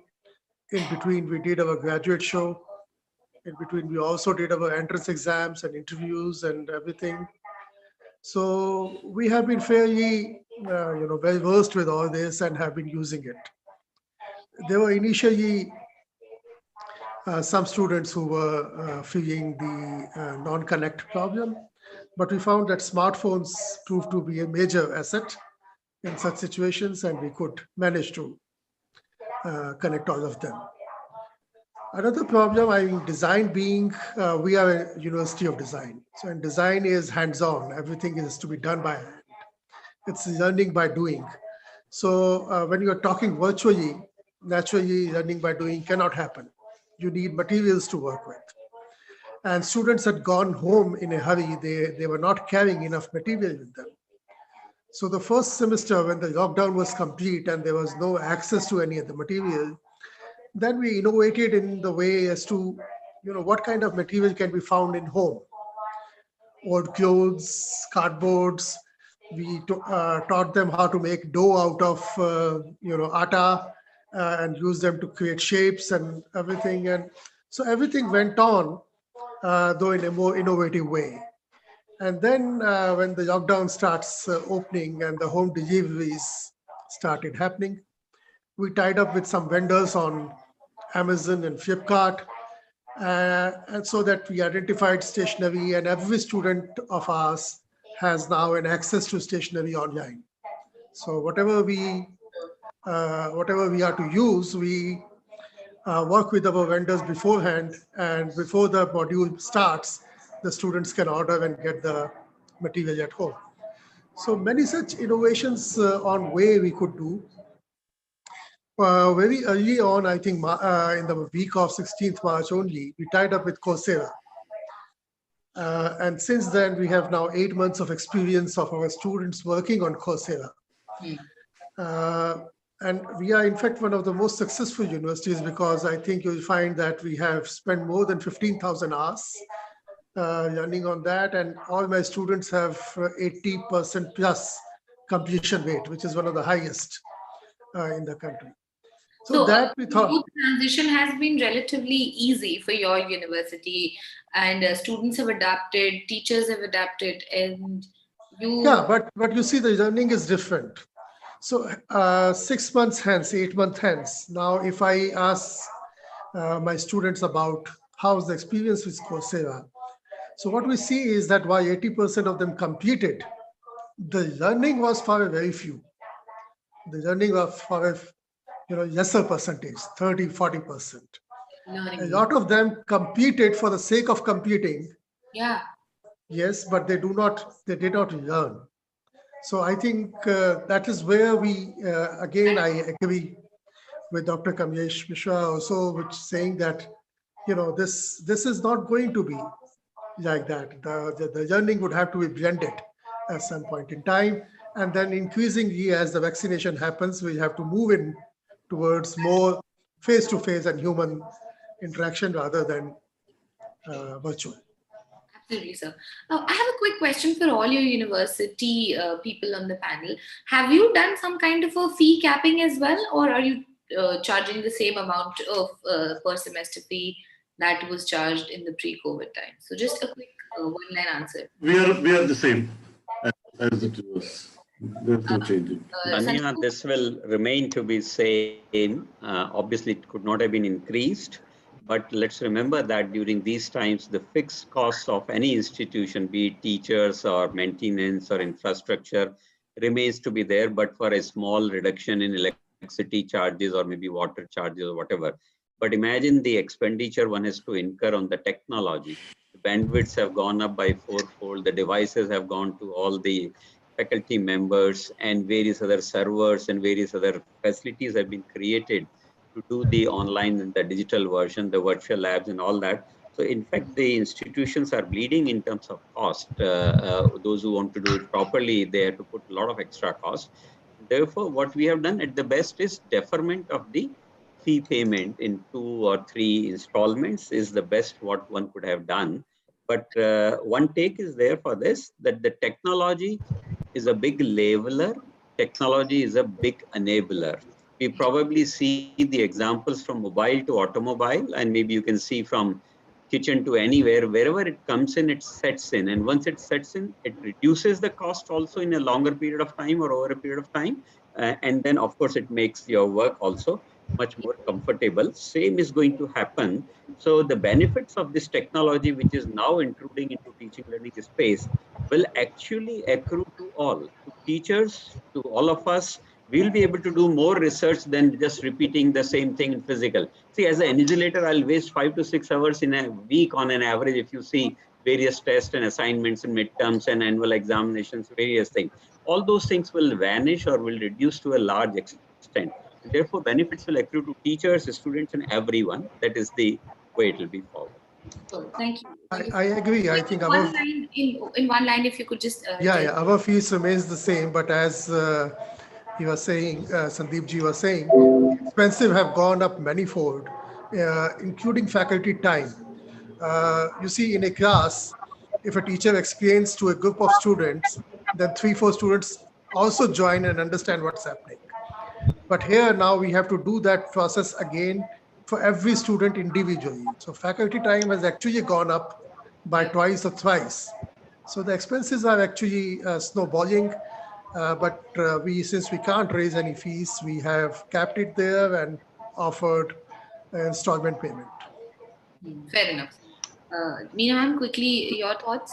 Our fees also remains the same, given the fact that we have given them the extension of time for paying it, and also certain freebies like giving them the data card if they pay the fees at one go. So we have done that, and also we have given scholarship for the COVID warriors wards. So that also we have done it. So we have leveled it in terms of, we haven't reduced the fees from the last year, but definitely we have given them enough space and time to pay it across. Absolutely. Thank you. Thank you very much, ma'am, for sharing that. So just this was all to put things in context. Arjun sir, I'm going to move on to you now. And I have, of course, a very different question for you. And, coming from the company, the background that you have here, I want you to shed some light on, and because you have a very interesting set of panelists, all representing top leadership of universities across India, I want you to help us understand, owing to the race towards digitization and the demands for online courses actually, how has the demand for online courses now changed, evolved? What is the pattern or the shift that you've seen? What kind of courses do you think are gaining more traction? How have you sort of changed the way online courses are also structured now, owing to the fact that digitization and online learning is here to stay? I think we've established that in some sense. Yeah. So I'll answer with a couple of different viewpoints. One is we also had a fairly large blended operations, or a physical classroom-based operation, about probably 3,000 students across India in multiple cities in March. When, of course, this came from nowhere, and we had to close down all our physical campuses at all these places and move online. But for us, that transition was extremely easy and instantaneous, because more students than that were already in our online programs.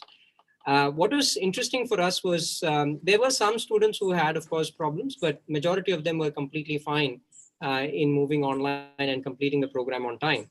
Now, the second aspect of what kind of students are coming, what we're seeing is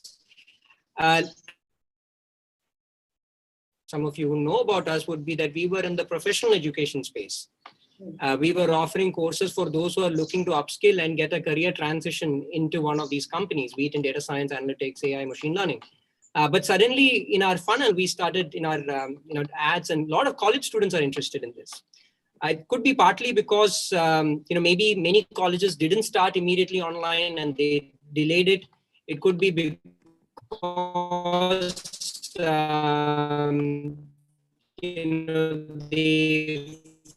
found out that these are accessible right now, and they've got addition to, as I shared earlier, in 6,000, that's more than 2.5 lakh students in final year, and students were coming to our free courses in analytics, AI, data science, and these are areas where there are jobs. Right. Yeah. So those are two perspectives. I think there is definitely interest, and mostly I think are in technical areas, because I think one of the panelists had earlier said it's easier to execute those programs. Labs, software labs are easier to run than a chemistry lab or a physics lab or a botany lab. So I think it's part of the reason why it's happening in that direction. But obviously, it online will definitely happen for across a number of, some blended format has to evolve from where we are. Fair enough. I think that makes sense. Also, that kind of leads me to another question that I want to again pose to you first.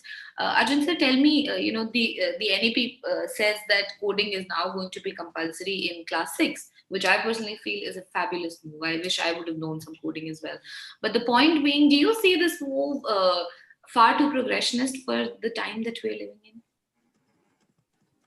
You mean kids learning coding? Yeah. So, I mean, plus a lot about the digitization of the world that's going to be happening in another 20 years, and the government has, in some sense, foreseen it. Yeah. So, no, so I don't think it is necessarily about, I don't think it's necessarily about learning coding and about just, writing new for loops. And I don't think it's that. But I think our kids, I've got two, small children, and I think there is a lot of things that they are learning just using technology, be it the YouTube videos, the learning games, and so on. So I don't think we can shut away from that, right? I mean, if you ask them to sit, even my kids, if you ask them to sit for an hour in front of a teacher lecturing, I think they will get up and go, turn the camera off. And then, I once got a complaint from my daughter's teacher saying that my daughter is swinging on the curtain rod. So I think there's absolutely, those problems are there. But, when those teachers are able to bring engaging videos, engage them, get them to learn in that model, move things around, it can be tactical. One thing is there because, great teachers now can reach a much wider audience. I think Professor is a leveler. So which means what is going to happen is great teachers will be able to attract a larger audience, and the poorer teacher, unfortunately, if they don't get trained and embrace the technology and learn how to engage people, will actually lose some of their audience. It's a strange world, but that's what's going to happen. We're digressing from the topic a little bit. Do you see the whole introduction of something as important as coding in such a small young age? You've got two kids, probably very young, around that age, I'm assuming. So do you think it's a big move? It suggests a lot about the way things are changing for the country? It's absolutely, I'm not saying everybody needs to learn how to code, but I think everybody would, it is, in some of these areas will impact most of what people are going to work on, areas like data science. And also probably decide the future of jobs as well, in terms of which which sector will create most jobs, as you said, of course, because they're easier to manage virtual labs and yeah, I think so. Even in we have in our regular data science programs, we have several people who come. These are at older from backgrounds such as agriculture, from variety of industries, where in manufacturing, in many of these industries where they never had a chance to code before, but now they're saying that to make decisions when they get into a certain role, to make decisions, you have to use data. And many times to use data, you may not actually be creating very sophisticated software systems, but you will need to be able to write a few pieces of code or a few pieces of things to analyze that data and build something. You are not going to become the next Bill Gates, or it doesn't have to be. Yeah. But the basic ability to put some and share, I think that's something that is needed, and you might as well get comfortable with it. Absolutely. That's what I feel as well. Thank you very much for sharing those thoughts, sir.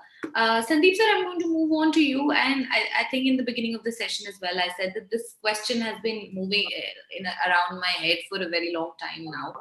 I want from all of you leaders, I'm going to come to all of you individually after Sandeep sir as well.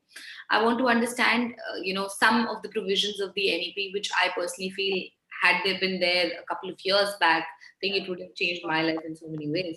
But things like flexible stream, fee capping, and how do you think private institutes in India, and I'm only going to stick to those because we have only those, the representation on the panel, are going to handle the scale of it? It's the first time something like that has been given out by the central government. It's learning on the job for all you people as well. So how are you going to handle the scale and grandeur of something like that, something untested in the Indian market?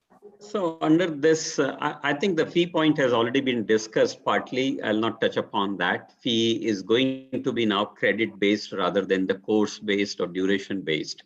It's going to be, so that's a simple statement I can make. It happens at many other places in the Western world. But when you talk about the flexibility, I would say it wasn't there at all in the Indian education system till recently, or maybe some good institutions were able to do something, but most of the routine ones hands were completely tied. I think in the last panel also this point was getting discussed, that they cannot change anything.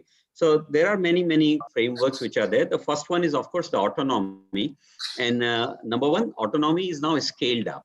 Number two, the regulations has been reduced in terms of various bodies countering each other, expecting different things from each other. So those have been removed. So those will probably be creating a right kind of a ground for us. But the real challenge is the teachers will have to understand that how to use the autonomy, and then only they can give autonomy further to anyone else. And therefore autonomy is of various kinds. We'll have to see that how it percolates down to the lowest level. Right now, the autonomy is more with the regulatory bodies, less with the universities, much lesser with the departments, and even lesser with the faculty, and finally nothing with the students, because they may take some electives, but it's generally called as forced electives in many institutions, as we know, and therefore there's nothing.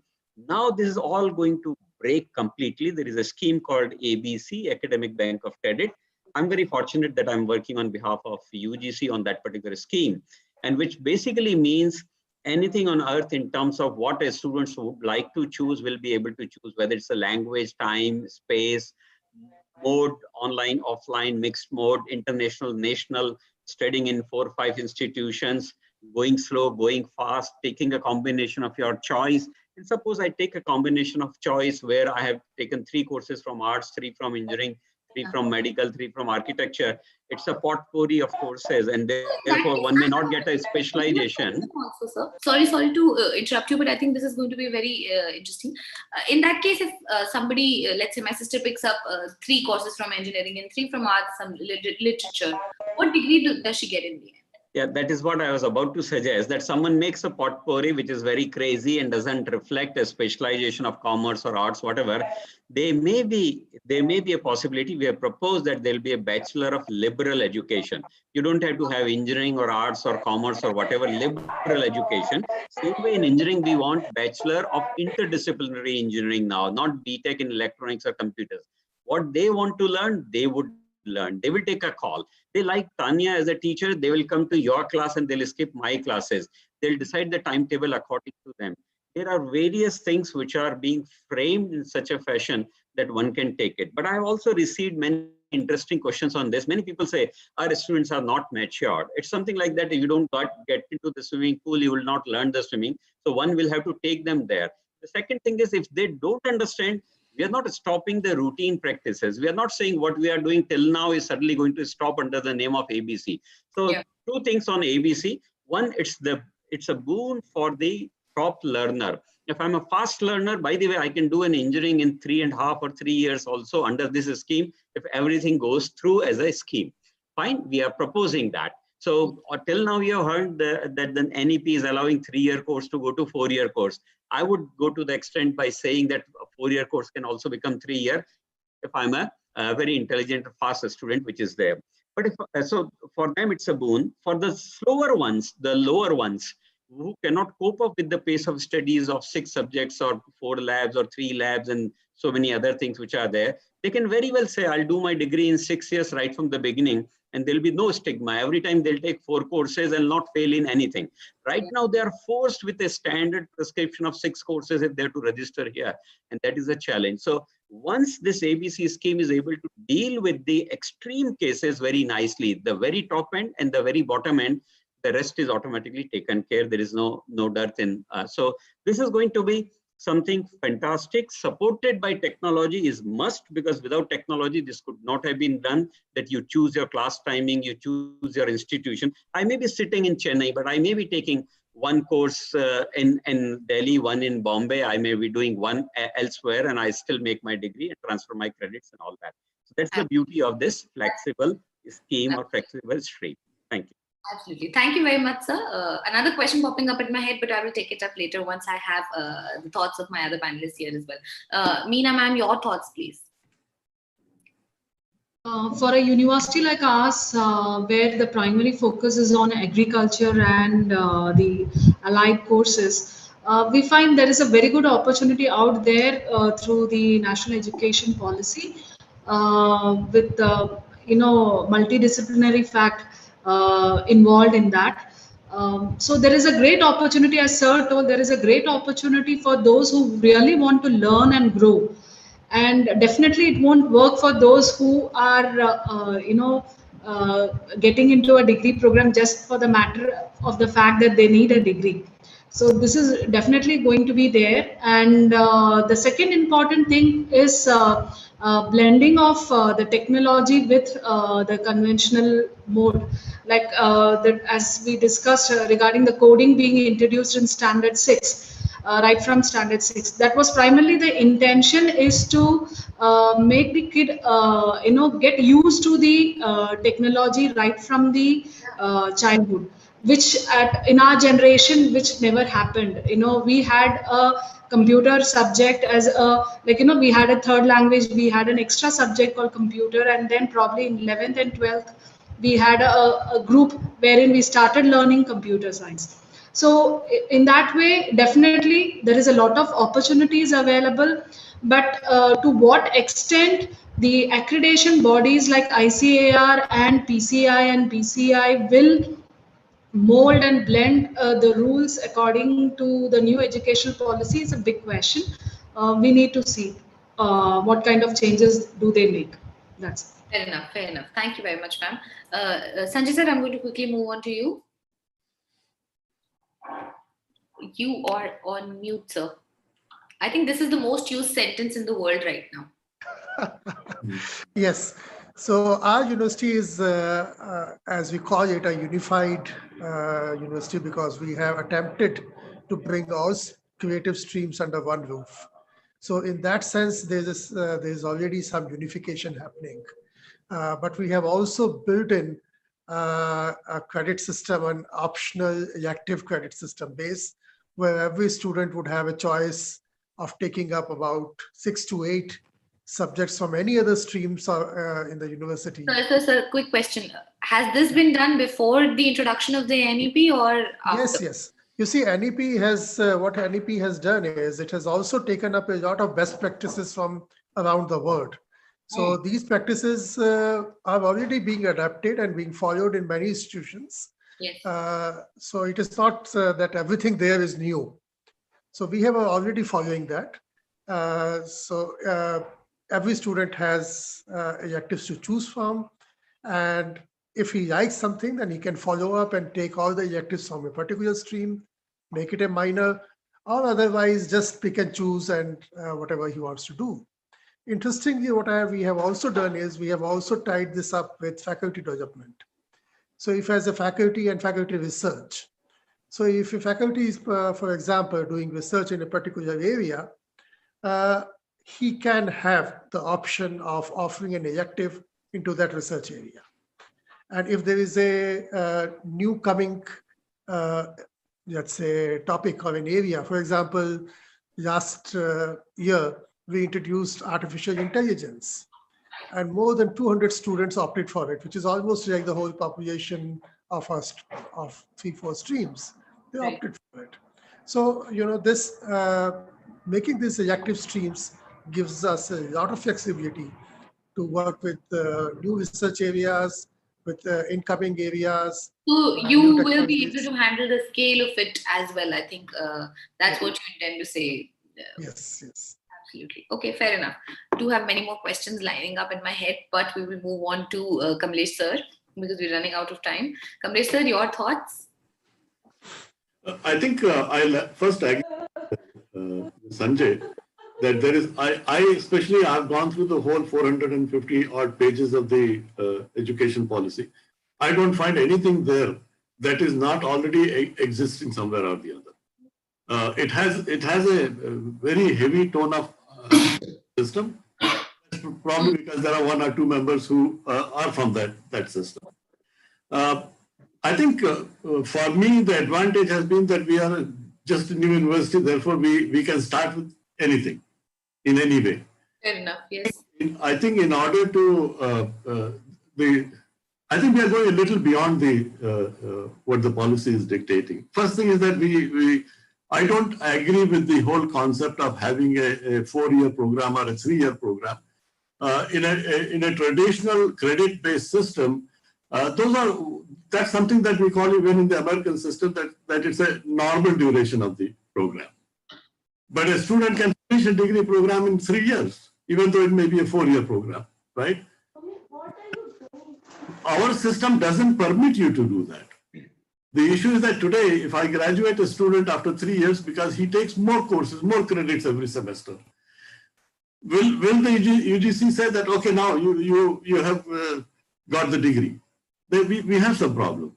So we are going with that kind of system. So what we have done is that we have ensured that we have broken those silos of courses for every semester. That in first semester you do this course, second semester you do this course, third semester you do this course. Instead of that, we are allowing and putting the administrative system such that students can register for courses that they want to every semester. Now, there is a heavy component of general education. So we have plugged in 12 courses of 4 credit at the undergraduate level. That's about 48 credits of courses that students need to do from the disciplines of language, mathematics, pure sciences, philosophy, religion, astronomy, number of areas. We don't tell them which course you want to do. They can do the study of the universe if they want to do it, right? We are not telling them that you need to do introduction to biology, right? They can do any courses from a menu of courses in those disciplines. And so what that does is that and they will have to select a major. So we are not going to go with the system that Sandeepji said that they will get a degree in liberal studies. No, there is nothing. You want to get a liberal arts study, you go and major in that. But the general education courses everybody has to do. That's across all disciplines, irrespective. Fair enough, fair enough. Engineering, whether it's business, these courses everybody has to do. But they need to select their major and minors. Okay, so that's where you bring in the flexibility. Yes. Fair enough. Sir, I think that's also a different kind of perspective. I think a little more in line with what the education system already was. But a couple of more things again coming to my head. But I'm sorry, we're actually over time as well for the session. But I'd like to take a minute to thank all of you for your participation. Arjun sir, thank you very much. Sandeep sir, Sanjay sir, Meena ma'am, Kamlesh sir. All of you, I think you've shared very interesting insights. I think good learning for me in this session. I think thank you so much, Sandeep sir, for giving us some insights from your UGC plans as well. I do have a couple of more questions, but I will connect with you privately on that. Meena ma'am, thank you very much for providing us insights as well from the kind of background the GH Raisoni University comes from. Again, Sanjay sir and Kamlesh sir, thank you for giving us insights from a newer university in a sense. How do you pick up after a pandemic has hit the education system, and a pandemic is hit and the education system has been changed by the government as well. Too many things all at once. And thank you, Arjun sir, for introducing us to great learning. And kudos to you and your team for the great job you've been doing. Thank you very much. And I hope to see you all very soon, personally, hopefully, by the time the pandemic is over. And thank you very much for joining us in the session here. And a sincere request to all my other panelists, you can turn on your videos now. Thank you very much, all of you. Thank you, Tanya. Thank Tanya, you. thank you, all the panelists. Bye-bye. Thank you, Observe now. Bye. Thank you. May I now request my panelists for panel 3 to turn on their videos. And we will go ahead with the third panel.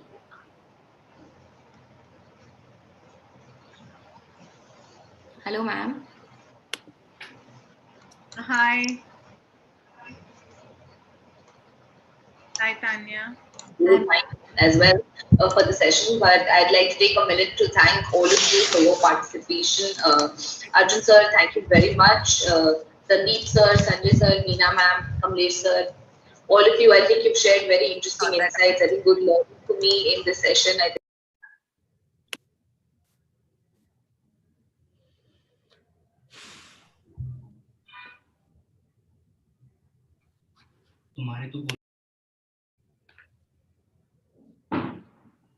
Yes, I think somebody was running our live session in the background, so that's where the voice was coming from.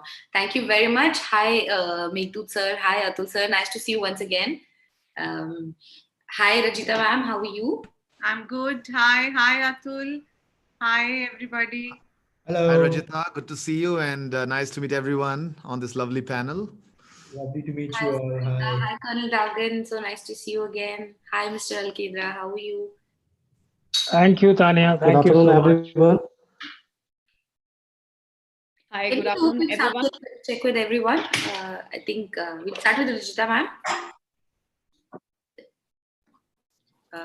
Ma'am, I think we can hear you, right? You can hear us. Hear us. I can hear you. You can hear me? Yes, ma'am. Yeah. Meghdut sir, all good with you? Just Meghdut is fine. I get very uncomfortable when people call me sir. I won't make you uncomfortable. That's not my Thanks, Tanya. So Meghdut, we're good. Thank you very much. Supreeta ma'am, are we all right? Yes, absolutely good. Colonel Dagan, are we all right? Absolutely fine. Thank you. Atul sir, are we all right? Sounds good. And Alkedra sir, are we all right there as well? Yes, I'm good. Thank you very much, all of you, for joining us. We're running India's largest virtual education summit today. We've got a plethora of speakers. We've already spoken on digitizing institutes. We've already spoken about the evolution curve in learning. And I think today, this panel that we're going to now talk to again is going to be very interesting, because here we'll throw some light on digitization of institute to engage students. So in our previous two panels as well, we've been talking about the fact that, you know, even though there is online learning, it's very important for us to understand how do we engage the students. Nobody really knows what happens behind the off camera when we're doing an online session for an 18-year-old, for that matter. And I think those are a couple of things that we'd like to discuss here as well. Mr. Abhishek has also joined us. Hi, sir. Can we do a quick sound check with you before I introduce the panel and we take forward the session? Yeah, good afternoon, Tanya. Good afternoon, everyone. So I see some friendly faces. So, good afternoon, everyone. Good afternoon. Thank you very much for joining us. So please allow me a minute to introduce this panel today. We've got Ms. Supreeta Gonzalez, AVP Growth at ExtraEdge. Hi, Ms. Supreeta. Hi, everybody. We've got Professor Colonel R.K. Dagan, Advisor, Amity School of Communication. Hi, everybody. Professor Colonel Dagan has been my mentor and my teacher for my graduation. So I am very, very happy to introduce and speak to sir on a professional level every time. Thank you very much, Colonel. And the next participant is Mr. Atul Khosla, founder and Pro Vice Chancellor at Shulini University. Hi, sir. Hello, everyone. So lovely to see all of you once again. Thank you. We've got Ms. Rajita Kulkarni, President at Sri Sri University. Hello, ma'am. Nice to be here. And we've got Mr. Meghdut Roy Chaudhary, Director, Techno India Group. Hi, Meghdut. Hi, Tanya. Yes, lovely to be here. Also good to see Rajita ma'am. It's been a very long time ago. I remember having met her at the ashram, but good to see you here again. And we've got Mr. Alkendra Singh, the Head of Operations at Collegedunia. He'll also be the moderator for today. Hi, sir. Good afternoon, everyone. And before we actually start off the session, I would like to introduce you to Mr. Abhishek Vallabh, the co-founder of ExtraEdge, who is going to do a quick industry presentation and a quick context setting for the discussion. Abhishek, sir, I think you can now share your screen and we can quickly get ahead with the session. Sure. So, I not keep the esteemed panel for a long time. I'll only take not more than 5 minutes, and then probably we could have a discussion. We can see your screen. I hope, Tanya, you're able to see my screen. Yes, we are. So, good afternoon, everyone. And as Tanya introduced, my name is Abhishek, and I'm the co-founder of ExtraEdge. And at ExtraEdge, this is what we do. We help admission teams win. And so what do I mean by that, right? So just to give you a sense of it, so that's what happened with COVID-19. It has hit India hard with the offline operations of education institutes and private tutoring have come to a grinding halt. And we have started to recover from that, but still institutes and universities are not open yet. So it led to a grinding halt, and when this hit us, and nobody was prepared for that, more of a black swan event, as you may call it.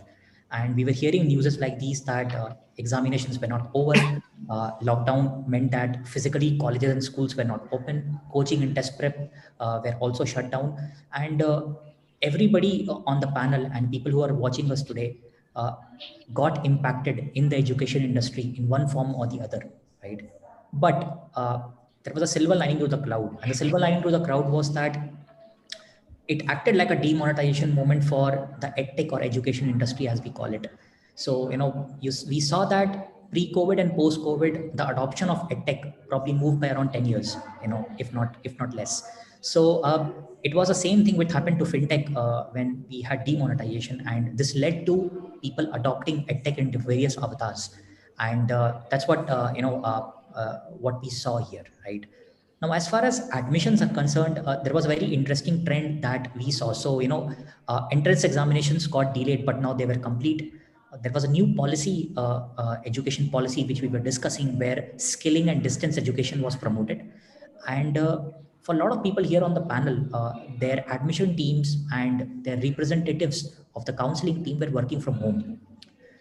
What also happened, Tanya, is that in the month of May and June, when things started to get a bit better, we saw there was a huge trend and increase in online inquiries. This is a Google Search Console for keyword admissions across India. And we started to see that more people were searching on mobile as well as on desktop for admissions starting from the May of June. And this was unprecedented, probably in the same month last year, where COVID had not hit her already, which primarily means that inbound inquiry and online and social discovery for enrollment in a course has become a norm now, right? Which was not previously. So that's the first time we saw that kind of trend, right? And so what I'm trying to say to you is that admission is changing. So what is changing, right? So what's changing is that the best institutes are reinventing in their two core areas: how they skill students, of course, and we speak about it more than often, but also how they acquire students and how the brand touches them on a daily basis. And this is also propelled by the fact that a lot of internal changes are happening. So for example, some signals, right? And what are those signals? So for the first time, offline print PR TV ad, the budget will move towards digital. It will not go away, but it would shift. People will have their own dedicated marketing and sales team, where a new marketer or education leader who has worked in brands like Topper, Byju, Extra Marks, an Academy, Upgrad. So there's a new age marketer in education industry who understands the persona of a Gen Z and millennial very well. They are now getting absorbed in different universities, and they will take important positions deciding the budgets of marketing. Also, what's happened is that there's a strong search, which we spoke about very, very clearly, and students will need to understand the brand, and education brands will need to reach the students digitally, so as to speak, right? Now, even the expectations from the students are changing. So what are those? How does a student or a Gen Z or millennial student or a parent looks at it today, right? So they want a new admission experience. They want some kind of social engagement. They want it to be guided. They want the right communication at the right time. The communication should not be tone deaf. It should be relevant. They want real-time presence, ubiquitous presence of the brand, and they want counseling and advice at the end of the day. So talking to the students various means and counseling them will become very important. So basically, what education brands are dealing with is a new age parent or a new age student who might not be aware absolutely, but he's very clear he's not going to follow a herd mentality, right? So the buyer and has become smarter here, right? Now, this changes a lot of things. And if you look at how education marketing was done around 8 to 10 years back, right? It was everywhere. Now it's where students are. So social mediums will become very important. It's not about you take admission in my university. It's more that counseling, what's good for you, right? That becomes very important. Online, mobile, and social becomes very important. Positioning is periodic and consistent across the year. So if brands think that they can only promote or keep their admission teams busy for the 6 months, probably they're wrong. They need to be busy across the year because the brand is ubiquitous. And counselors are pitching. They need to have sharp value proposition. They need to understand the student journey and give them right recommendations for them to take a buying decision in a course. And because of all these trends, we build Extra Edge. So, Extra Edge helps admission teams acquire and win. We have an admission platform which helps them drive conversions. We have a marketing platform that drives marketers and education brands to fine-tune their communication while they talk to the prospect students and a new generation student and the parent.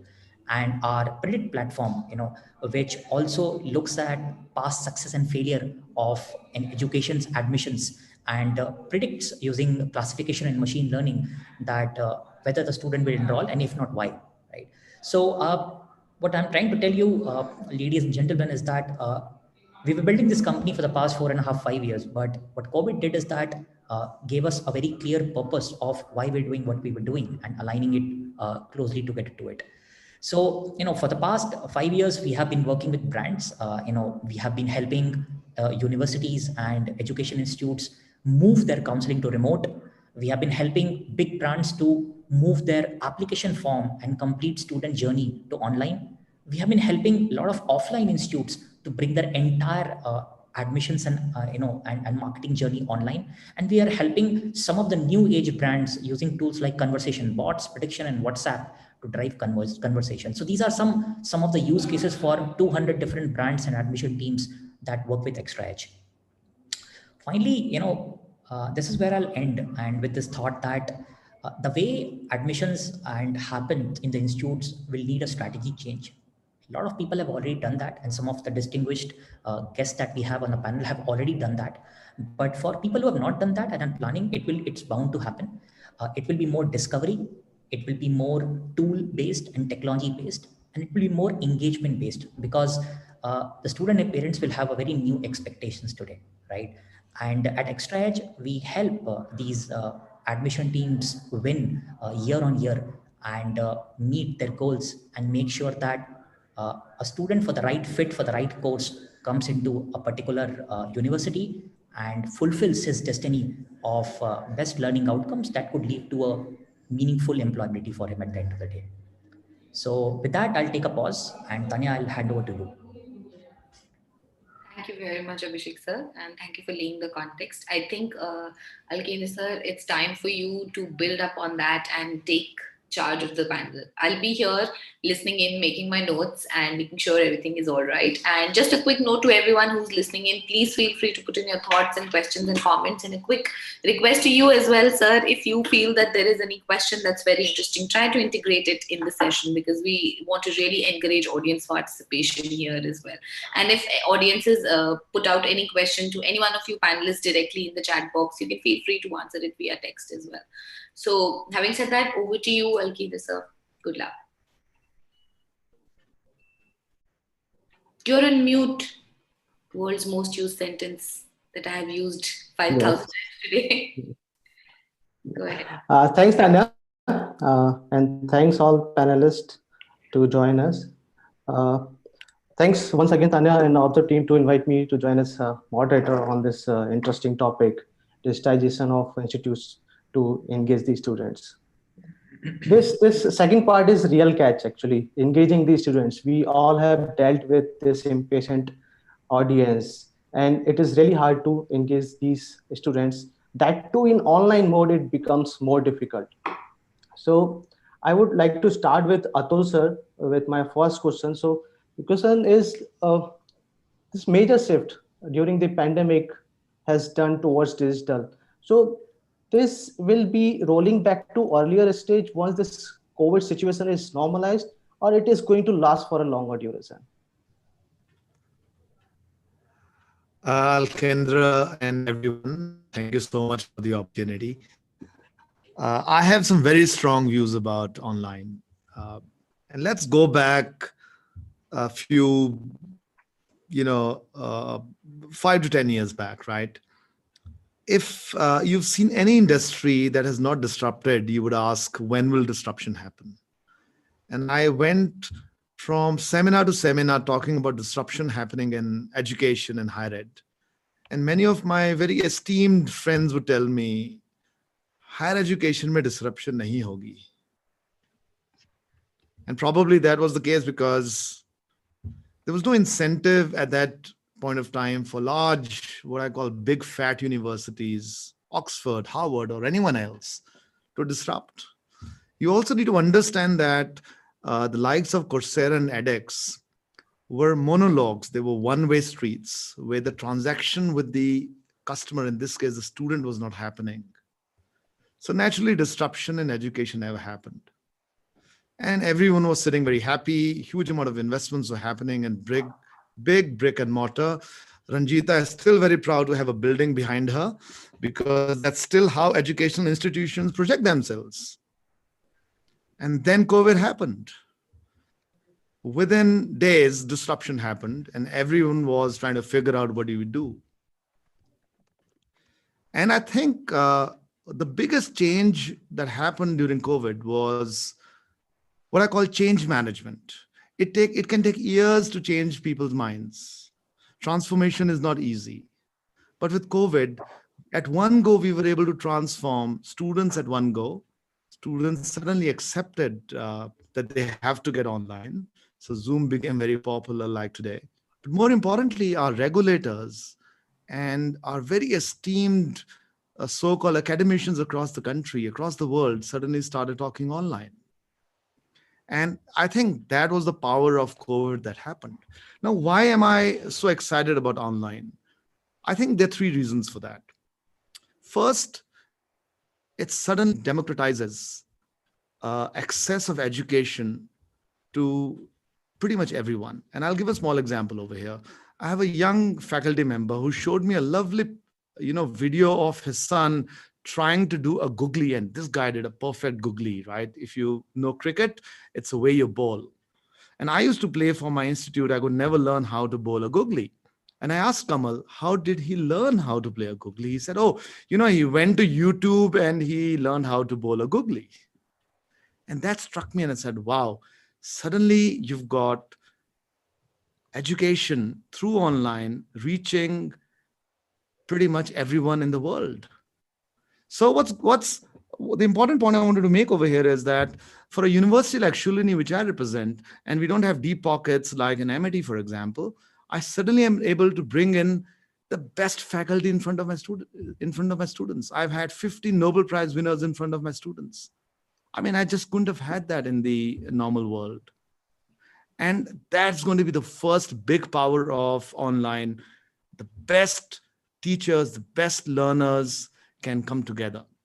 The second thing I think is about cost.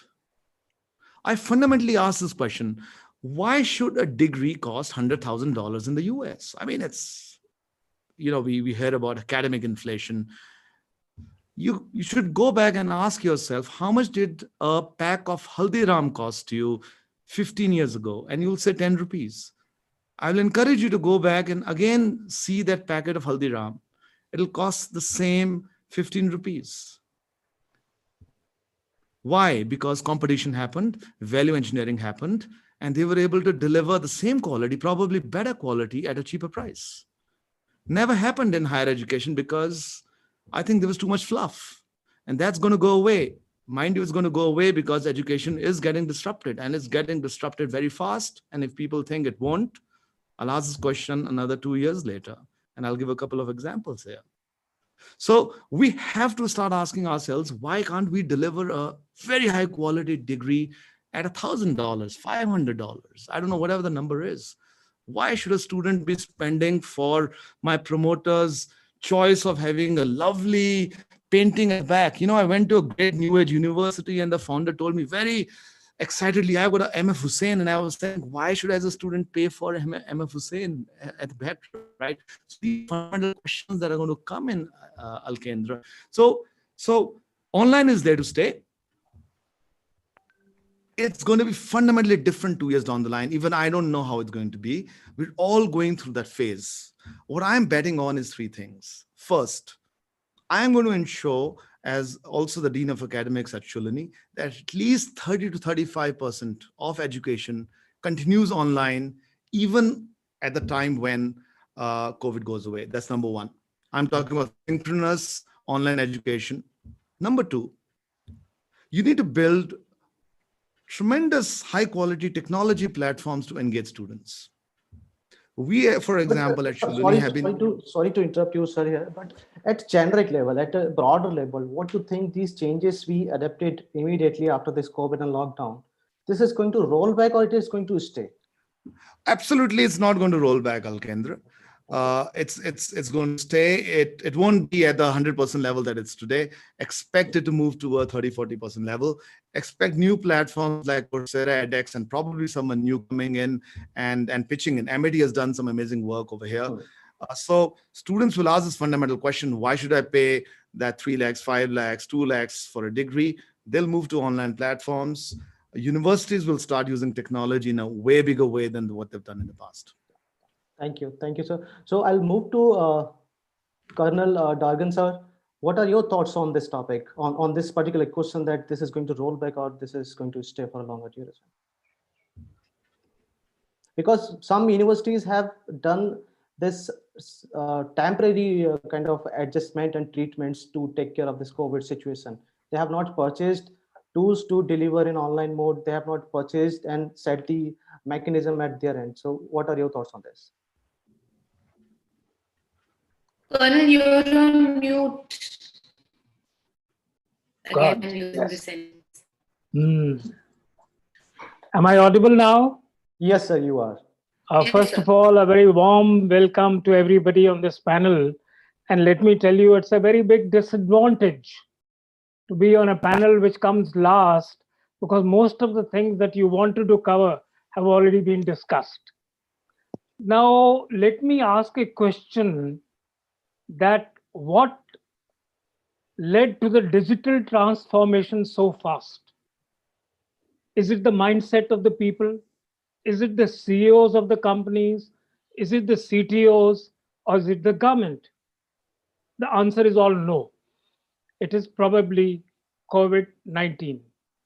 I somehow, was watching very carefully the articulations of Dr. Kamlesh Mishra, in which he brought out certain challenges and difficulties in reacting to the situation so fast. And he also mentioned that is it possible now for every university which is located sometimes in remote corners of the country and with not much of deep pockets to invest so much into technology and give the same to their students what others are getting? You see, nothing can be achieved without having the right mindset to embrace a change. Educational leaders, government agencies will have to foster the systems and practices very much needed to embrace the change management for moving ahead in this direction, for which a well-crafted digital transformation strategy is needed, which can help academia consolidate its future growth trajectory. It's not that digitization has been thought of now after the COVID. Maybe if you have gone through the National Education Policy, NEP, they were talking about it. We were thinking about it, and we had already started. When the policy was made, there's hardly anything new. Hundreds and thousands of people were consulted, and the best practices incorporated. We were talking. The only thing that has happened is that COVID-19 has triggered it slightly to move faster. Now, we have been talking about academic things, academic philosophy, so many things which I'm not going to touch upon. I'm going to touch upon only one topic very strongly, and that is probably concerning all of us: the mental health of the students. The discussion today is, how does digital transformation keep the students engaged? Now, most of the students that I have interacted with, they're tech savvy. Expect their interactions with colleges and universities to feel similar. They were doing it earlier too. But at the moment, their mental frame is slightly different. They want to get things back to normal.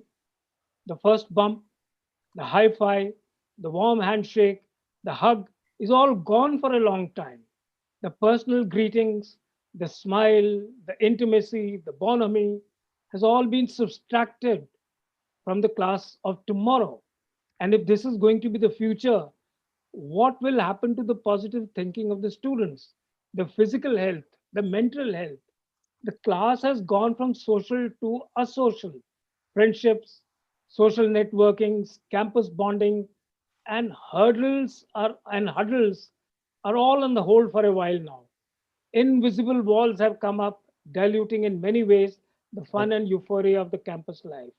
Sports too is in a low gear. You may keep on thinking anything to do at home exercise, but unless they get on to the gym, the swimming pools, maybe even tracks and field, which have remained shut and maybe for some time now, the role of the teacher in handling their students, in keeping them engaged, has got redefined. The notion of a teacher or an educator as a knowledge holder who imparts wisdom to pupils is no longer fit for the purpose of the future. And how long it is going to continue, we don't know. With students being able to gain access to knowledge and even learn many technical skills through a few clicks of the buttons on their phones or tablets or computers, we'll need to redefine the role of the teacher in the classroom of tomorrow, which may be all on MS Teams or Zoom or Google, whatever, and keep the students engaged. This Very may well be, said, sir. Very well said. So you this may raised mean very, that the role of a teacher will need to move forward, facilitating young people's development as a contributing and not employable members of the society rather than just lecturing. We have to think of employment opportunities. Staff too will have to work remotely.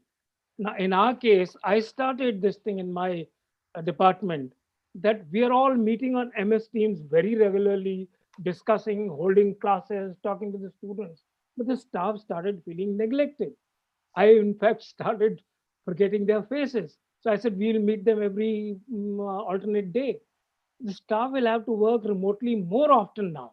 Students' gatherings will have to be limited, perhaps more experienced virtually, and every course will need an online option.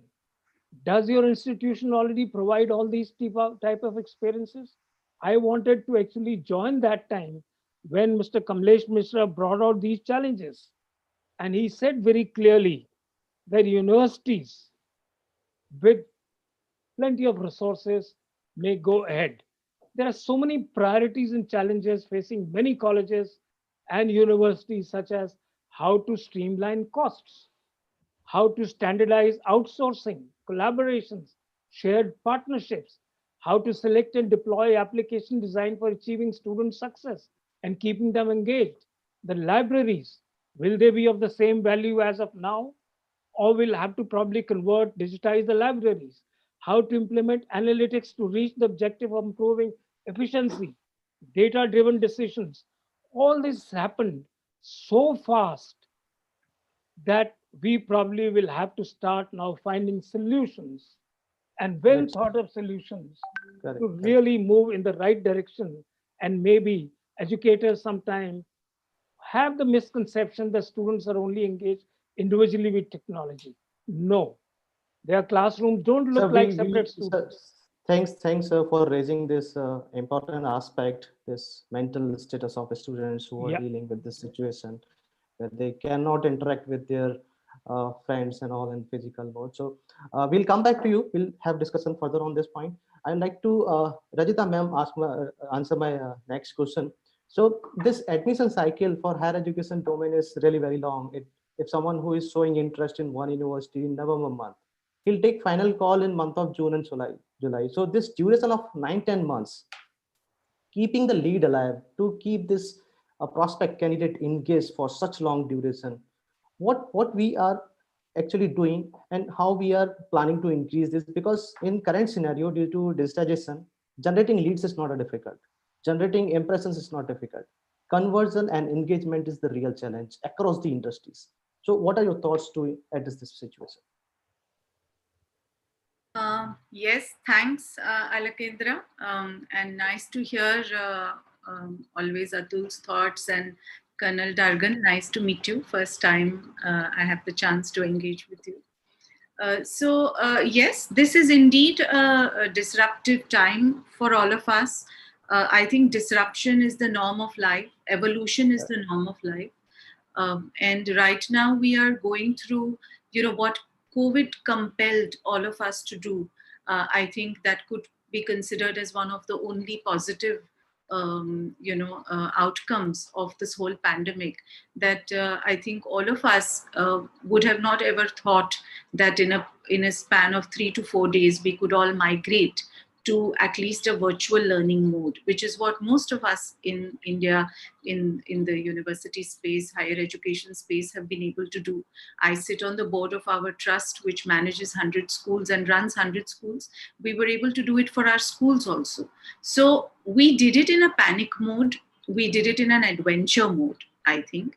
And I think now we have, as we spent 7-8 months in this space, and I think all of us have reached a certain equilibrium of, finding our own way, finding our own pace of doing things, and each one of us has our own unique compulsions.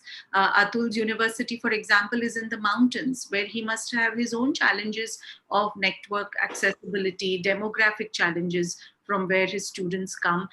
Despite that, he's managing to run a university which is topping in patents, topping in its research, work. Our university has different challenges. We are in a state, we are in the state of Odisha. Our own, why I proudly, Atul, show this building behind me, because this building is 100 feet below ground level. So the top of the top floor, the terrace is at the ground level. So we have a unique challenge that our entire campus is underground. We have the first underground tennis court in the world.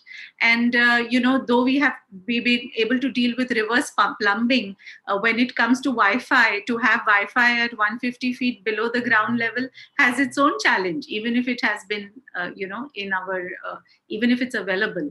So each of us have our own challenges. Each of us is at our own level of growth as an institution. And given that we are, also impacted by what's happening in our environment, absolutely, everybody is right. This is the way to go. Alakendra, I'm going to come to your question. Don't think I have lost that. But, what I want to say is that there is no one answer that will fit all of us. We will have to evolve to, we will have to adjust to the new normal. Those who can't will have to find new ways of surviving, because, as the world evolves, we have to find a minimum way to keep pace with it. Otherwise, we don't exist. Today, any of the children in our house, they laugh at us when we tell them about the phones which some of us grew up on, the digital rotary phones. So there are some things which in our lifetime we have seen gone out of the window, and that will continue to happen in every industry. And education is definitely one of the most, I think, center of plate industries. We are the our classrooms are the futures of the world, and digitization is here to stay.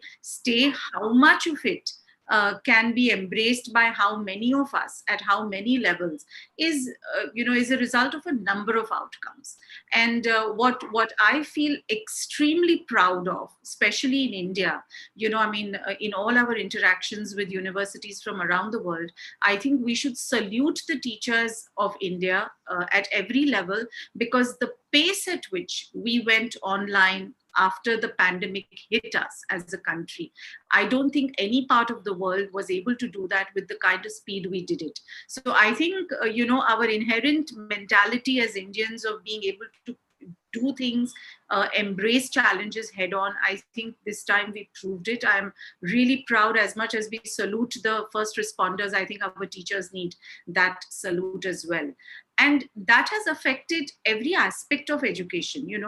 This year I have been on panels where some universities said that they have not been affected at all for their admissions. There have been some universities that have been affected. And it is the truth today. I sometimes, jokingly say it is easier to find a bride or a groom than to find a student. To find a student who then, goes through the whole cycle of admission in a engaged, in a productive, in a very I think fulfilling way is not been achieved by any one of us, I think, anywhere in the world, because it is such a I think, it is a tormenting process for a child, because it's the decision of a life. And I like the presentation which was made when we started. I think more and more AI will also enter. The more data mining that will happen, I think we will be able to better respond to students' needs. I think we will be better able to understand what are also, we need to look at it also as a continuum. What input comes to us has to be in line with the output that is expected of us by the industry. I think today, to that extent, we have a linear relationship. We don't have a very cyclical, we don't have a circular relationship as yet. It is not as though every output expected of us is the input coming to us. And that, I think, is in a way also something that is going to be challenged by the NEP. Because if we were to now allow multidisciplinary, like have a bouquet of credits, that I have a medical credit and I have a dance credit. Now I need to find an output which is suitable for a bouquet of credits that might be very diverse. So all of this will also have I think important adjustments that we will need to make in our entire admission process. I think this year for sure has been extremely I think tough for students, for parents, for financial reasons, for just the environmental reasons, as Colonel Dargan said, the mental well-being. I always say this also, Colonel Dargan, on every panel that I am on, that it is not as much as what happens in the classrooms, whether they are virtual or physical, that matters, but therefore what happens in our mind and our heart that matters. Because we may not remember, I mean, how many of us remember every class we had as a child or as a young student in a university? But we definitely remember how we felt, what happened to us, how we got how we got groomed, what happened to our character. And I think that is something yet to be found, how digitization of institutions is going to address this aspect, where, as Colonel Dargan said, that what happens in our hostel rooms, what happens in the canteens. I often see Atul's updates of the beautiful scenery from their Yogananda library, what he puts on social media. Now that you cannot capture that, no matter how fantastic your technology is. So I think all of us as education leaders have to also come together and collaborate and see how we can get a good equilibrium. I mean, we have to go, EdTech is the way of the future. There are three things which is going to be the way of the future, whether we like it or not. FinTech already, EdTech, and health tech. In the pandemic itself, we have seen how we have all migrated to telemedicine. My 78-year-old mother-in-law, who otherwise was not even wanting to use a smartphone, is today comfortable doing a virtual call with her doctor because she doesn't want to step out of the house. So a lot of behavioral change has happened. It is making us more adaptive. And there are technical challenges which we have to look at in an adaptive way. And I think the whole admission process is part of that. Yes, ma'am. So So this question was in context of admissions only. So taking them on board is one challenge after they become the student of the institution. Delivering the session in online mode and seeking their active participation in the online sessions is another challenge. So to talk about this, another challenge, I would want Meghdoot sir to answer the next question. So it is on the second part only. So we have seen that in online mode of this delivery of session, the concentration, the participation is one major problem. So how we are planning to address if this is going to be like this only in 2021 also? If one edtech company is coming with one product, what kind of features you would be seeking in this product? Sure. Firstly, great to be here. Lovely hearing all these speakers before me. And as always, when you're in a panel with so many interesting people who have been holding positions of power or positions of influence in education, there's so much to learn from each other, right? Because at the end of the day, we really live in a world where progressively unless and until we know how to collaborate with each other, there really is not going to be a way forward. We've seen across the world that every university, irrespective of its size, stature, level of technological advancement, they've been affected by the pandemic. But these are not the people that I would want to talk about. I would want to talk about people who had been planning on creating their own ways and methodologies of promoting education. And I mean, we spoke about how Amity has done a great job. I've been working very closely with the Amity online team, especially with the Amity University in Kolkata. And they've been working on creating digital content for quite a long time. They've managed to get some of the other education leaders. Now, I'm saying that irrespective of the fact that Techno India University, which is our flagship university, is less than 5 kilometers away from Amity. But it's not a time for purely looking at it like, oh, they are A, we are T, whatever. There's no distinction on that. I don't think there's space for that, because good work needs to be lauded, good work needs to be appreciated. And I appreciate the foresight that the board at Amity had in making sure that Amity Online became an overarching part of their curriculum, of their way that they run their institutions.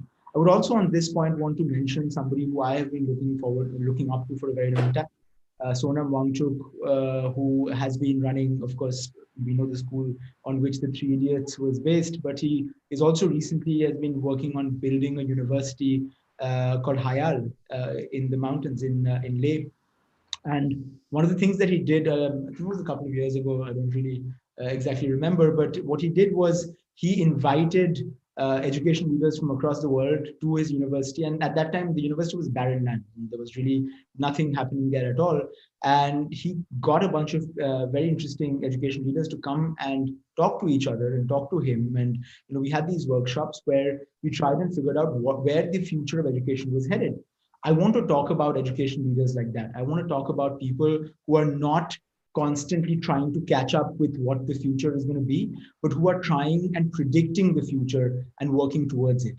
So I'm probably the youngest person here on the panel, and I know people here have been working in the field of education for a very long time. There are a couple of things I personally believe in, and one of those things is that technology is not a messiah.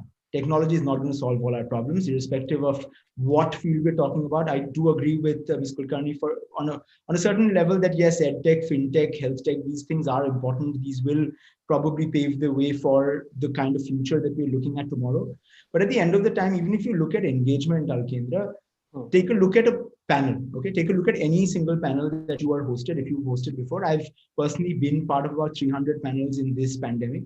This has become my second life, right? Before I was doing it from home. Now I come to office and I still do these panels and I talk to kids, and it's something that I really enjoy talking to. And one of the things I've noticed is that one of the driving factors of a good panel discussion or a good conference or what drives student engagement or participation is energy. And for that, you don't need technology. What are you going to do with technology for that? What is the difference between a good public intellectual and a thought leader? Think about it this way. We've had these amazing people talking about philosophy in the world, and we've had them talking about these things for the longest time. And these are not the people who do TED Talks.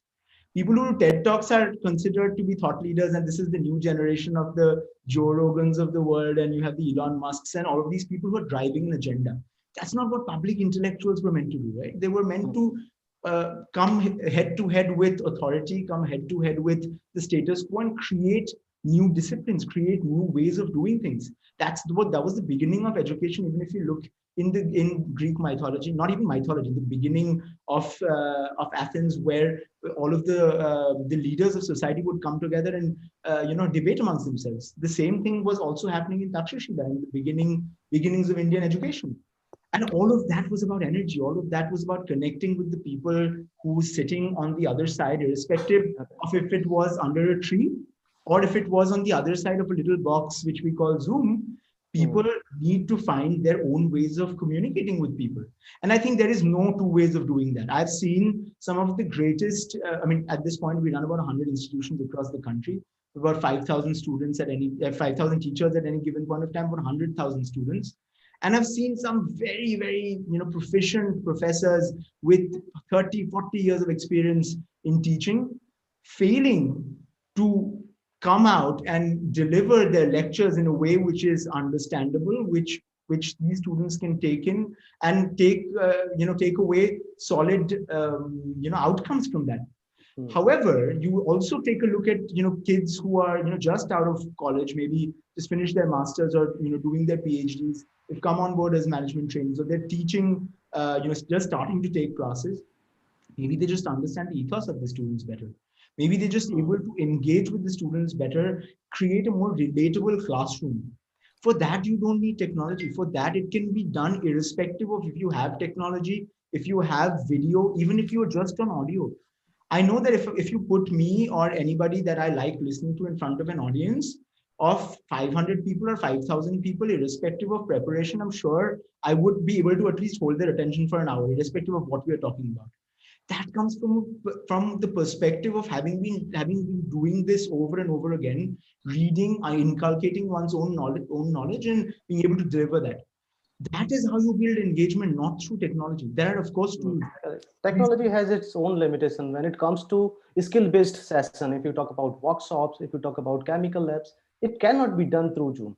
So it has its. But there's ways of incorporating. I'll take another example. Of a school that we've also been working closely with, Pearl. Let's say Pearl Academy. This year we started a very interesting collaboration in Calcutta with the French design school. And Pearl was also supposed to come to Calcutta this year, but I think the financials were not really in place, and then COVID happened. They decided to come away.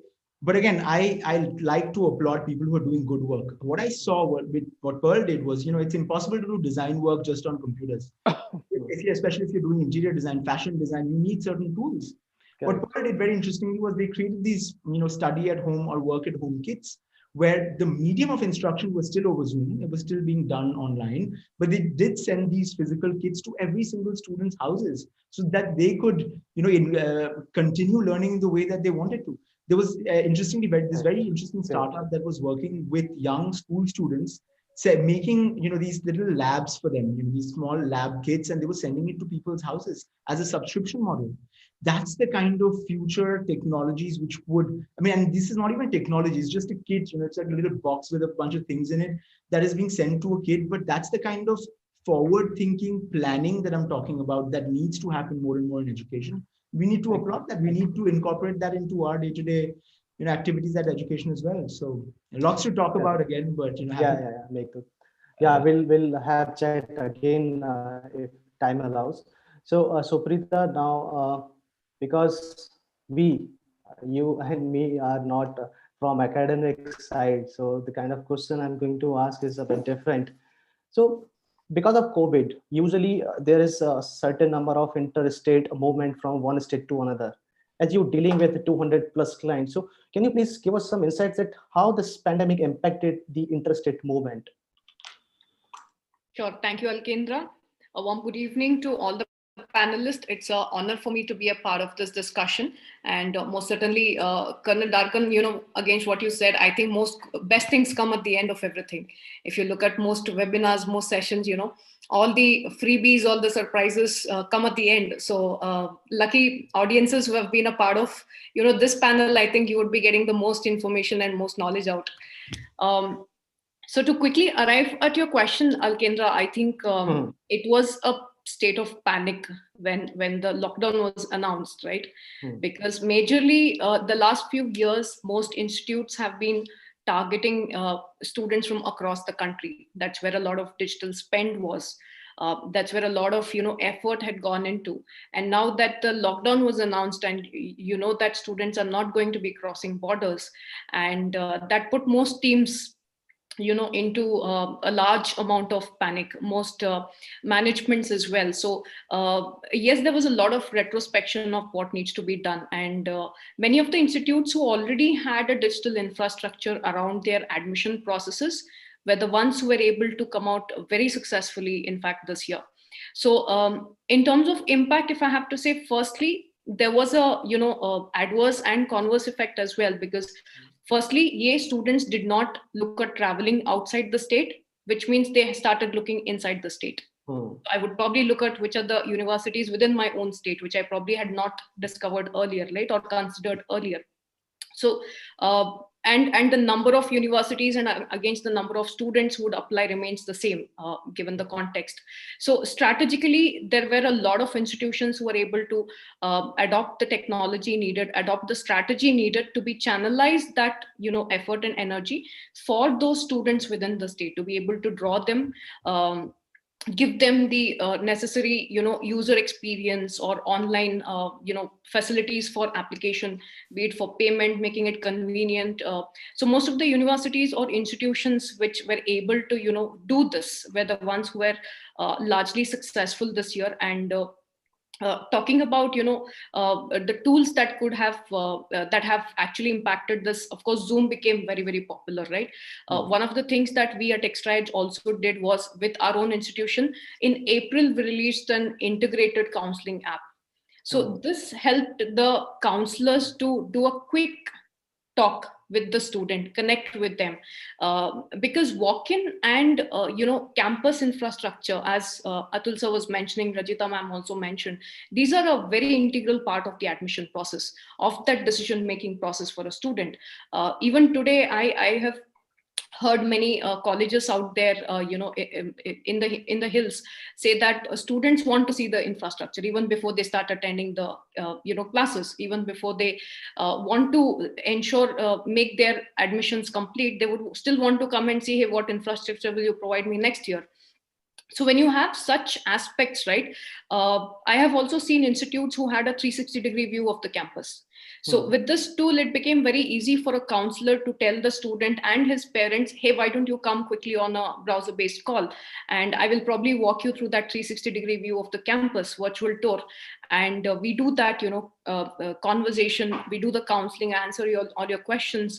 I give you the application payment link, and that made it easier. If you think of e-commerce, right? Why did e-commerce become very popular? The convenience that it gave to us, to consumers, the ease of making. So, one more question. So, apart from basic drip campaigns, emails, SMS, chatbots, what else you think can come up as a part of your product to engage the students in coming session? Great, brilliant. So, I'll get to that as well, Alkendra. So, Prita, please make it quick because we are running out of time. Sorry for that. Great, no problem. So that was one part of it. And of course, the trickier part comes with the GDPI, the group discussions and PI interviews, right? Having a virtual GDPI session has become a mandate today. For those institutions who have been able to pull this off, many of them had to cancel. Right. And we have also enabled that. So as a technology partner for 200 institutions, we have enabled a virtual GDPI, a virtual selection process, and all of this as part of the product itself. To quickly add to, your question, I think DRIP, I think SMS is completely outdated. We are talking still 10 years, previous 10 years, away. So what should institutions adopt today? The first one would be personalization. As Meghdut was mentioning earlier, you need to be able to understand or grab the attention of the students. That's important. There's a lot of noise. There's a lot of information for them. So personalization would be number one. I would say the second would be WhatsApp. We have stopped checking SMSs. So if you're still shooting SMSs, then you're living with dinosaurs today. We only check SMS for OTP. There's no point you sending out an SMS. Also, you're just burning your pockets by spending that money. So WhatsApp is the way to go when it comes to communication. A student makes sure he checks his WhatsApp before he sleeps, as soon as he wakes up. So the best way to tell him, hey, tomorrow's the last day to fill your application, drop him a WhatsApp text, right? The third would be sorry, Suprita. I'll just take a couple more. I'll just add a couple more. So the third thing would be chatbots. These are the ones that help you engage immediately, give those answers to students. And the last would be, of course, enabling technology to have more human interactions, right? Even in the digital world against the physical. So these would be my 4 pointers to that, Alkendra. Great. So I wanted to take closing remarks from all panelists, but due to time constraints, we have to go to sort of hard stuff. So Tanya, please. I have one observation to make, if I can, Alkendra, if you allow me. Yes, please. Very quickly, I think in this discussion, we have spoken about, at one level, admissions, at another level, delivery of content, which is online. Correct. but there's a huge range of student engagement that happens in any campus, or engagement with faculty, huge amount of digitization that can happen. Educational institutions in general in the world are behind industry in digitization. And you'll see that happen very rapidly over the next 2 years, where whether it's your research process, whether it's your student engagement process or a HR process, or whatever processes that are underlying the institution will also get digitized. And I think that's something absolutely amazing that's happening because of COVID, Alkendra. Correct. Sure. Absolutely, sir. It is. And I think we are at the cusp of a change and a cusp of a new education system and the way we redefine education in India. But thank you very much, sir, for those thoughts. And thank you very much to all my panelists as well for having the time to concise all your thoughts in one go. I think that was another interesting change of pace here. Thank you very much for sharing those thoughts. I think all of you have been a big value addition to the panel individually. And of course, Alkindra, thank you for being the moderator for this session. So thank you, Alkindra. Thank you, Professor Colonel Dargan. Always a pleasure to interact with you. Thank you, Rajita ma'am, Suprita ma'am, Atul sir. Thank you. Thank you. All the best. Thanks a lot. Thank you, Tanya. God bless you. Thank you, Tanya. Good day. Thank you, everyone. Thank you, all the We'll meet panel. again on such panels soon. Wonderful meeting all of you. Thank you very much. And quick request to my panelists for the next session. You can now put your videos on and we can move on to the next segment of the session.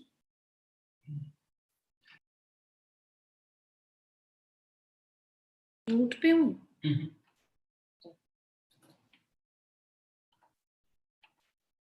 Can I request the panelists for my next session to please come online now?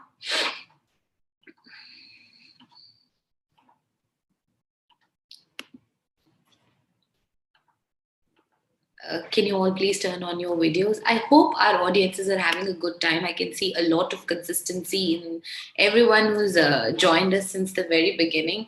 Thank you very much. You are indeed a part of India's largest education virtual summit of 2020. A lot is being said, a lot of industry leaders, a lot of change makers, a lot of policy discussions and policy matters which will help you to understand the future of education are being discussed here. The next set of panelists are also handpicked and selected to give you a diverse viewpoint and perspective in terms of how the education sector in India is going to shape up in the coming years. And of course, the big elephant in the room is the new education policy and how we are going to see the impacts of it in the years to come. Can I request everyone to join me now? And we'll do a quick sound check with everyone. Hi, Dr. Saxena. Hello. Hello. Hi, Hi, Tanya. How are you? I'm good, sir. Thank you very much for joining us. Dr. Soane, can we do a quick sound check with you as well now? Hi, Tanya. Good evening, everyone. Am I audible well? Yes, you are. Thank you very much, ma'am, for joining us. Dr. Reddy, can we do a quick sound check with you? Welcome. Yeah, good evening, everyone. Are you able to hear me? Yes, we are. We are. Thank you, sir. Yeah. Mr. Somani, hi, sir. How are you? I am good. How are you? Good, sir. Thank you very much. Welcome to the panel. Mr. Vijendra, sir, how are you? I'm fine. Thank you. Good evening, everybody. Thank you very much for joining us, sir. And Professor Ranjan, thank you very much for joining us. Are we audible? Good evening. Could you hear me? No? Yes, yes, you are audible, sir. Thank you.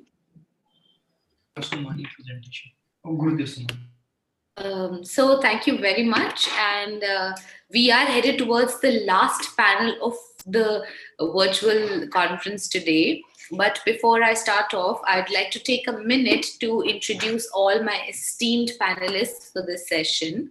May I please welcome Dr. Prabhat Ranjan, Vice Chancellor of D.Y. Patil University. Hi, sir. Mr. Kuwar Shekhar Vijendra, Co-founder and Chancellor of Shobhit University. Hello, sir. Dr. Vandana Soane, Director at Symbiosis Institute of Operation Management. Hello, ma'am. Dr. S.V. Kota Reddy, Vice Chancellor at VIT. Hello, sir. Mr. Gurudev Somani, CEO at Mastersoft, and Dr. Ranjan Saxena, former Vice Chancellor at Narsi Munji Institute of Management, who will be the moderator for today's session. Thank you very much, all of you, for joining us. Very excited because it's a very relevant topic, and the topic that I'm most excited about, how the NEP is going to impact everyone in the ecosystem, impact the students, and how do you see it panning out. But before we start off the discussion, Mr. Somani has some very interesting insights to share with us. Sir, if you could quickly lay the context for this before we move on to the discussion. Yeah. Good evening, everyone. Welcome, everyone. And I'll just make a small clarification. I have a very bad throat and a bit of fever, so please pardon if my voice is not very clear. I'll be trying my level best, and I'll try to keep the presentation very small. Sure. I hope my screen is visible. Yes, it is. So, warm good evening to everyone. I represent Mastersoft. Mastersoft is a 20-year-old company, and we have been serving higher education since then. Our primary expertise is providing customized end-to-end ERP solutions to universities, schools, and colleges.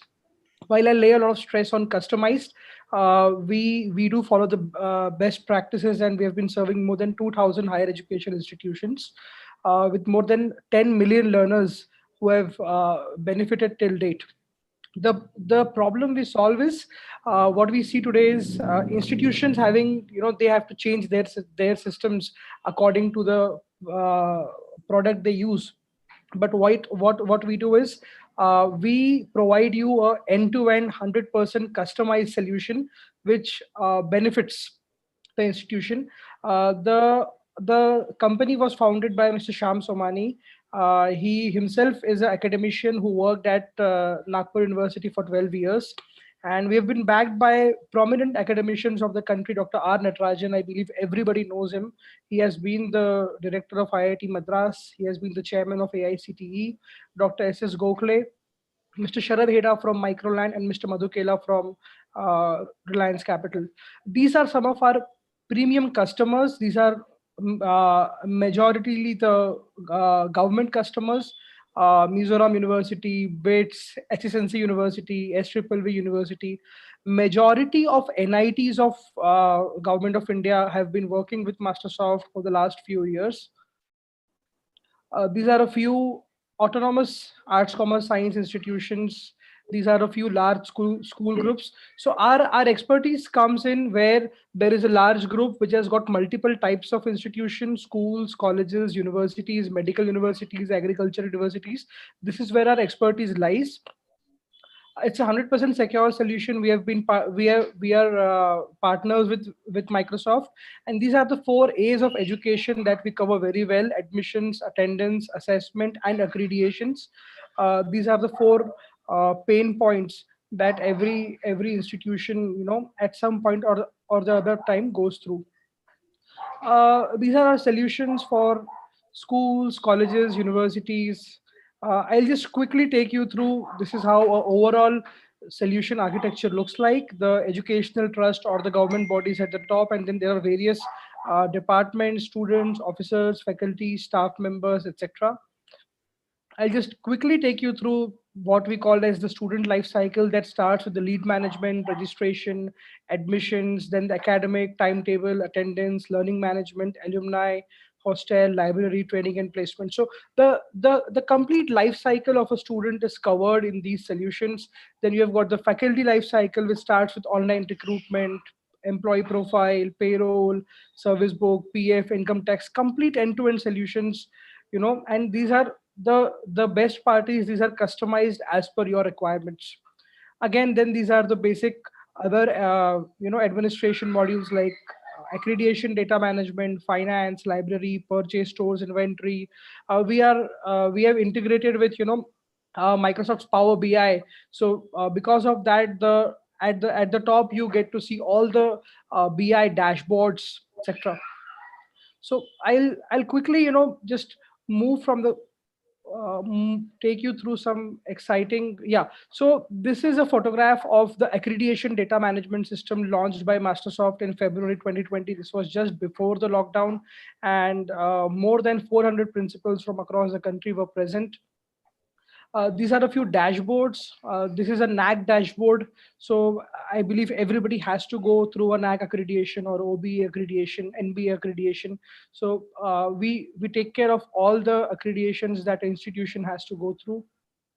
I'll just quickly end my talk here. I believe all of you are already aware of all of this.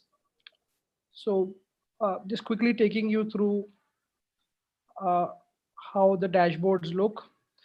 That's all from my side, Tanya. I think you can take it ahead from here.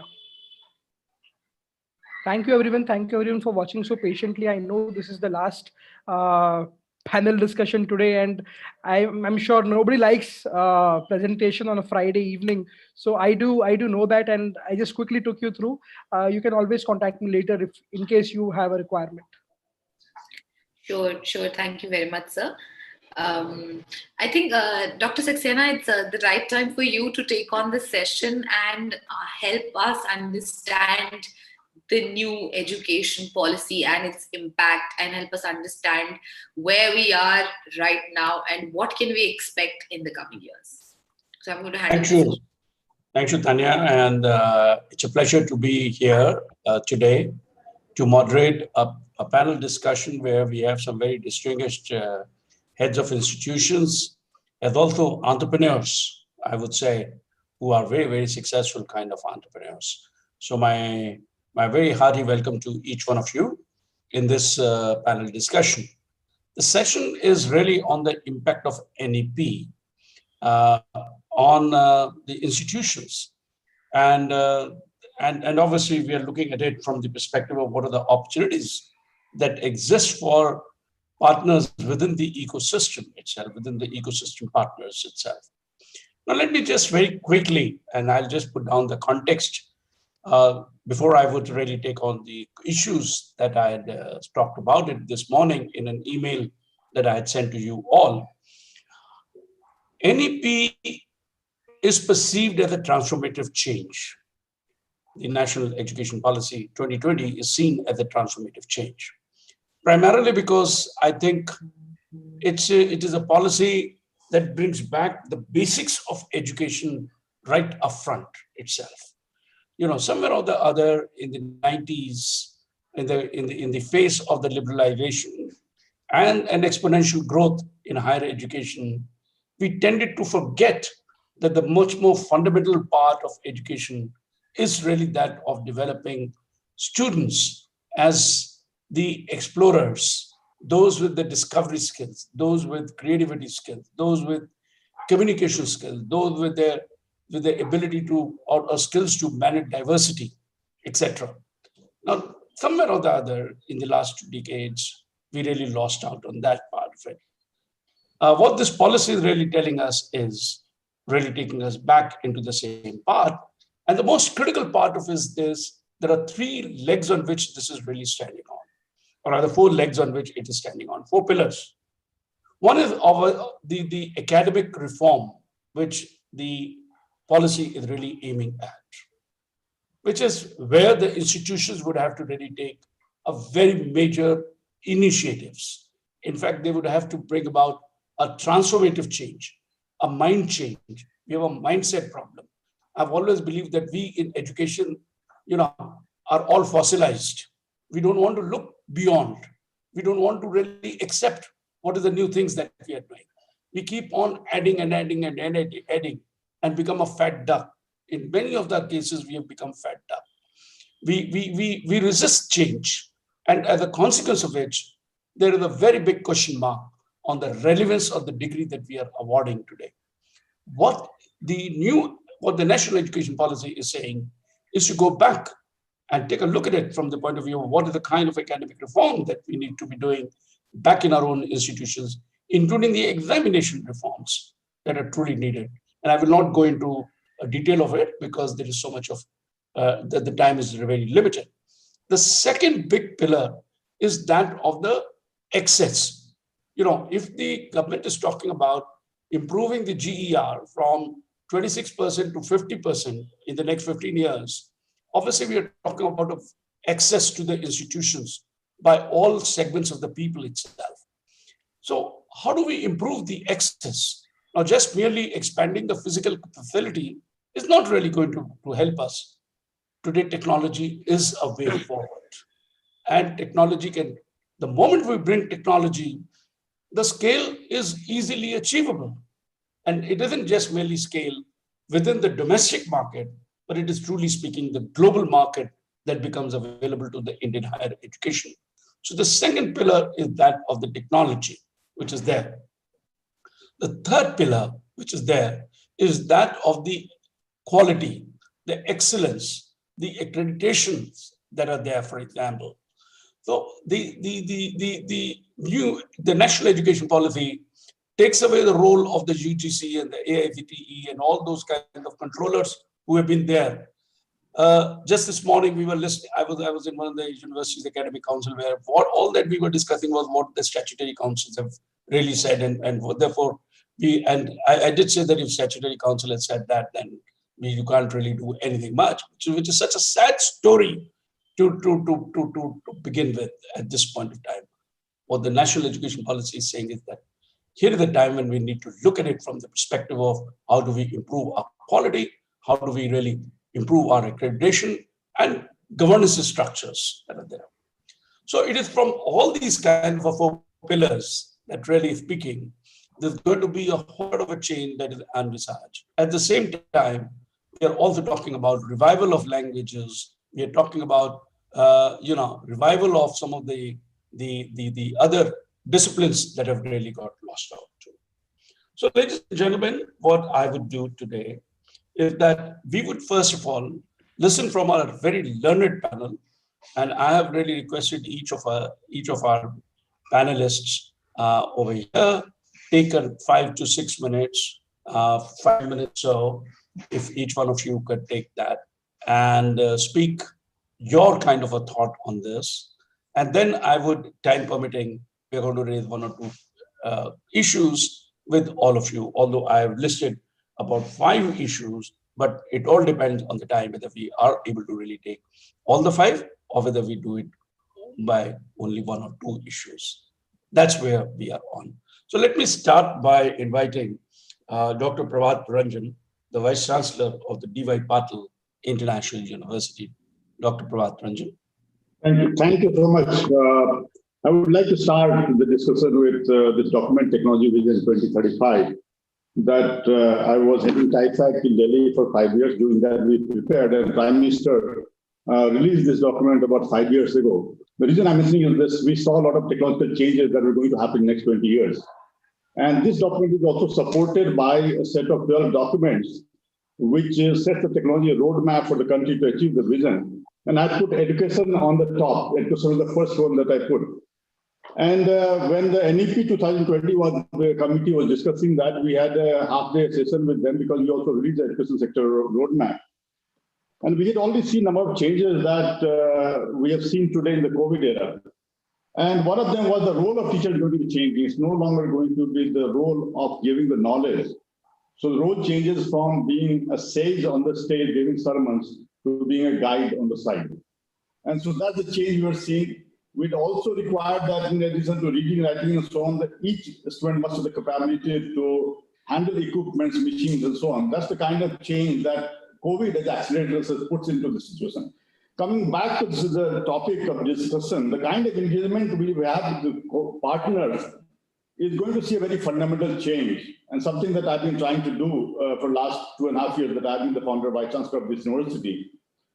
One is that right now, most of the companies in India, actually, they don't look at partnership in an equal manner. The company expect to set up a center of excellence, but actually it is a training center in their products so that students could be picked up after their training and given them jobs so they don't have to waste time in the training part. This is what typically center of excellence means. This is not the engagement model that I would like to see. What happens in the US is actually you look at certain changes that are going to happen, certain technological trends. You give it to universities in the first place to examine 5 or 10 problems, and find out which ones are worth pursuing, because the university we can do it at a much lower cost. And suppose you give 10 problems, out of that, maybe 8 are not useful, 2 are worth following, then the company spends more money. That is the kind of engagement that we need to have with the university. I'm also president of a Council of Education Growth and Research, with Kumarji is also a senior member of that. He's been leading that effort for a long time. I'm the president of the Maharashtra chapter. We had a discussion on making Maharashtra the hub, education hub of the country. And there we also had discussion on industry-academia relationship. We always talk about industry-academia relationship in an asymmetric manner. At least the academia should be leading the industry, not the reverse. The reason why this happens in India is because we import technology from outside, and then we expect that we'll put this into academia, students learn and come to us. But US, this does not happen. So actually, universities lead the innovation, and industry follows that. We need to make that change. India has the opportunity today, actually, because of global geopolitical situation, also changed because of COVID, not only technology, and India has the opportunity, but our partners have to recognize this and make those changes accordingly. I'll just stop at this point because short of the time. Thank you so much. Thank you very much, Dr. Ranjan. As you very rightly said, I think today the relationship is more of a buyer-seller with most of the technology service providers, etc. The whole gamut of engagement is really missing. And as a result of it, most of the time, the university finds that we are only the kind of if I will say, just the buyer. So all that they're coming over is for a selfish reason of selling their product itself, not really solving my problem. And that, I think, is a very, very interesting point that you made. Also, in terms of the primacy of academics, academia in the industry academic bodies itself. Wonderful ideas. Thank you very much. May I now invite Shekhar Vijendran, the co-founder and chancellor of the Shobit University. Thank you very much, Professor Saxena. And thank you, Tanya, for inviting me here. So I will take a lead from where Professor Prabhat Ranjan left. Actually, what is happening today, that academia has become a customer.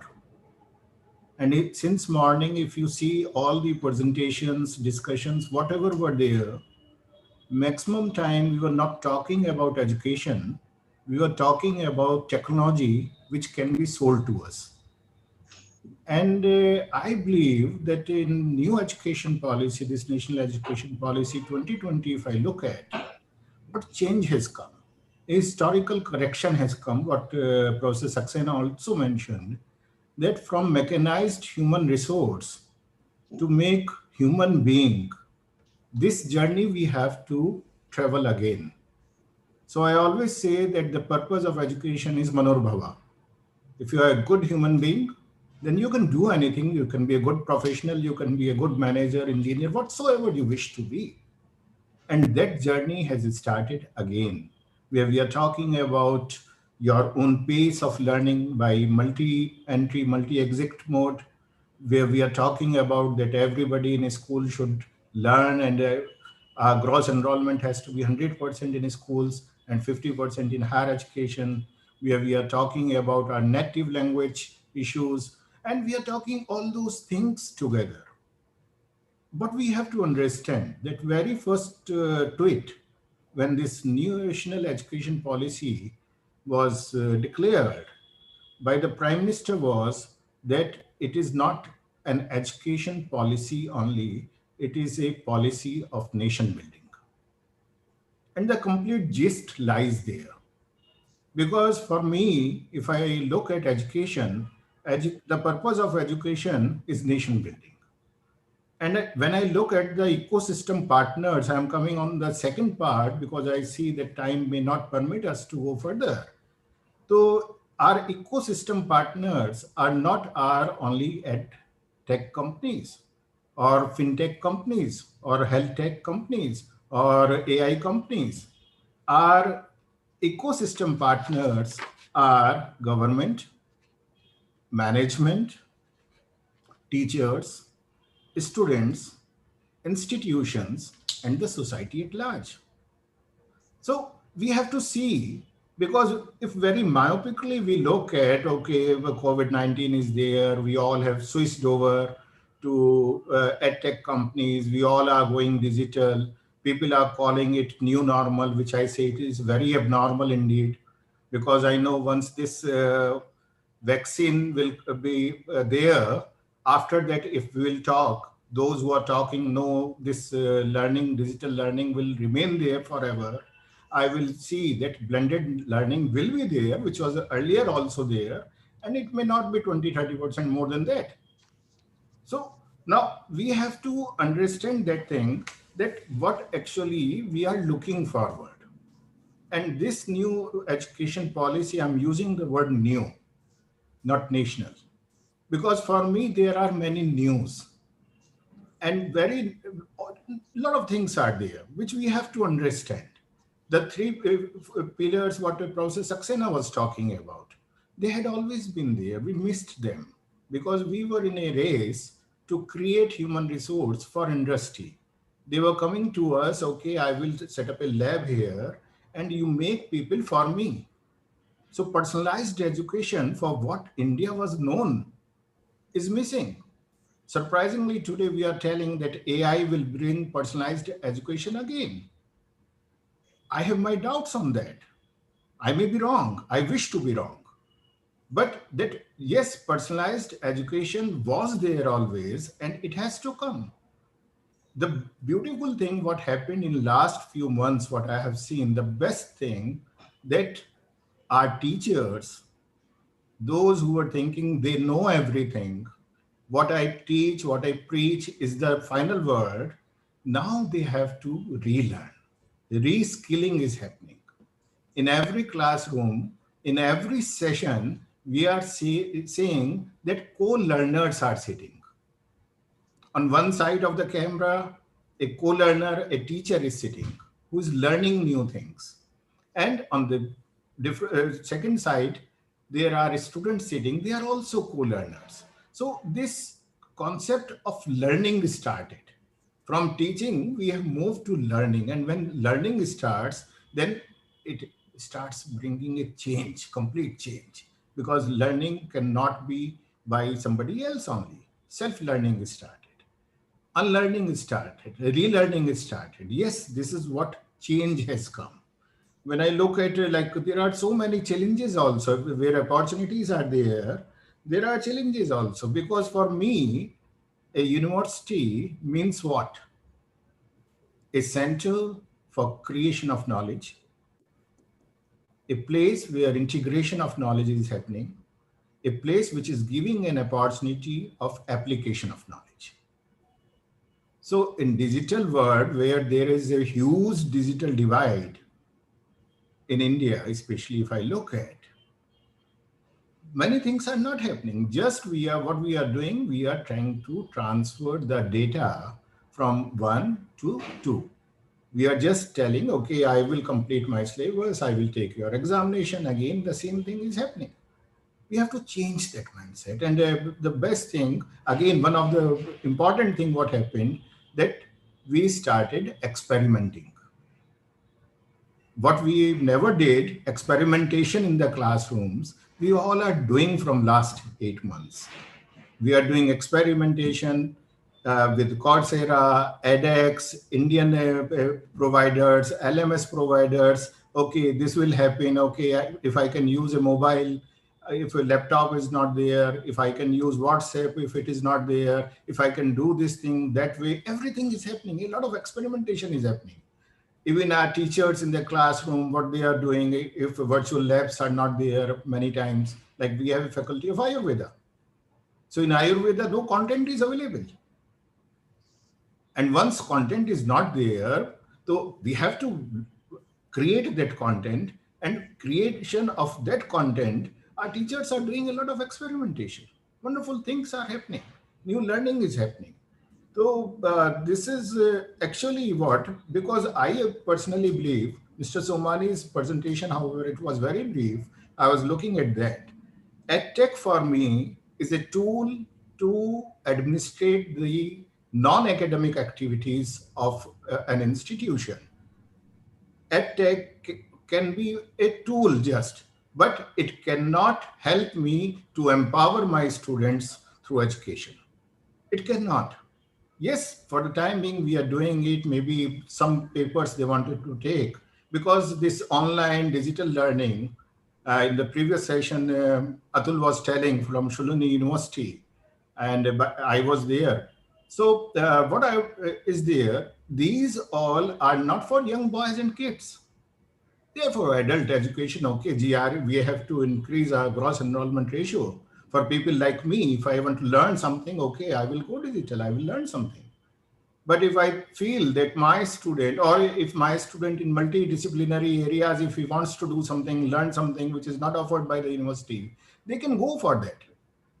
So new education policy, if I look, it has created a lot of new opportunities. The best thing, we are going back to go forward. Number two, edtech companies, they have to understand that they have to come as a partner to us. We are not their customers. And if we are, so it is by force, not by choice, which will not remain there. And the last word, which is important, Professor Prabhat Ranjan touched that point, that industry academia interface is important, but academia interface is more important. And this is what exactly I'm looking forward. Many times people ask me why you go to such panels and such discussions. I always say that with 50,000 plus colleges and 1,000 plus universities, we have so many things to learn. If even one good practice is there in one institution, it means 51,000 good practices are there in the ecosystem of education in this country. So academia interface has to come, and I believe this new education policy will help us in that also. So thank you very much, Professor Saxena. Thank you. Thank you very much, Coach Vijayendra. Let me now invite Dr. Vandana Sonawani to make her presentation. Please unmute yourself. Yeah, good evening. Good evening. Thank you, Dr. Saxena. It's my privilege to be on this panel with so many senior and esteemed people around. And to be talking on the impact of NEP, because as we visualize it, 20 years henceforth, and talking about it in the disastrous time as we are, I feel it's like a sunrise time for education sector for all of us. And but sunrise amongst the disheveled, uh, disaster proven COVID. Yeah. So COVID and NEP came actually together, for us. And that has also helped us to really relook again and again back as to how we were doing things. So surely if I look at the word cloud of NEP, flexibility is all what we are getting attracted towards, the seamless interface between the disciplines, no hard separators as such.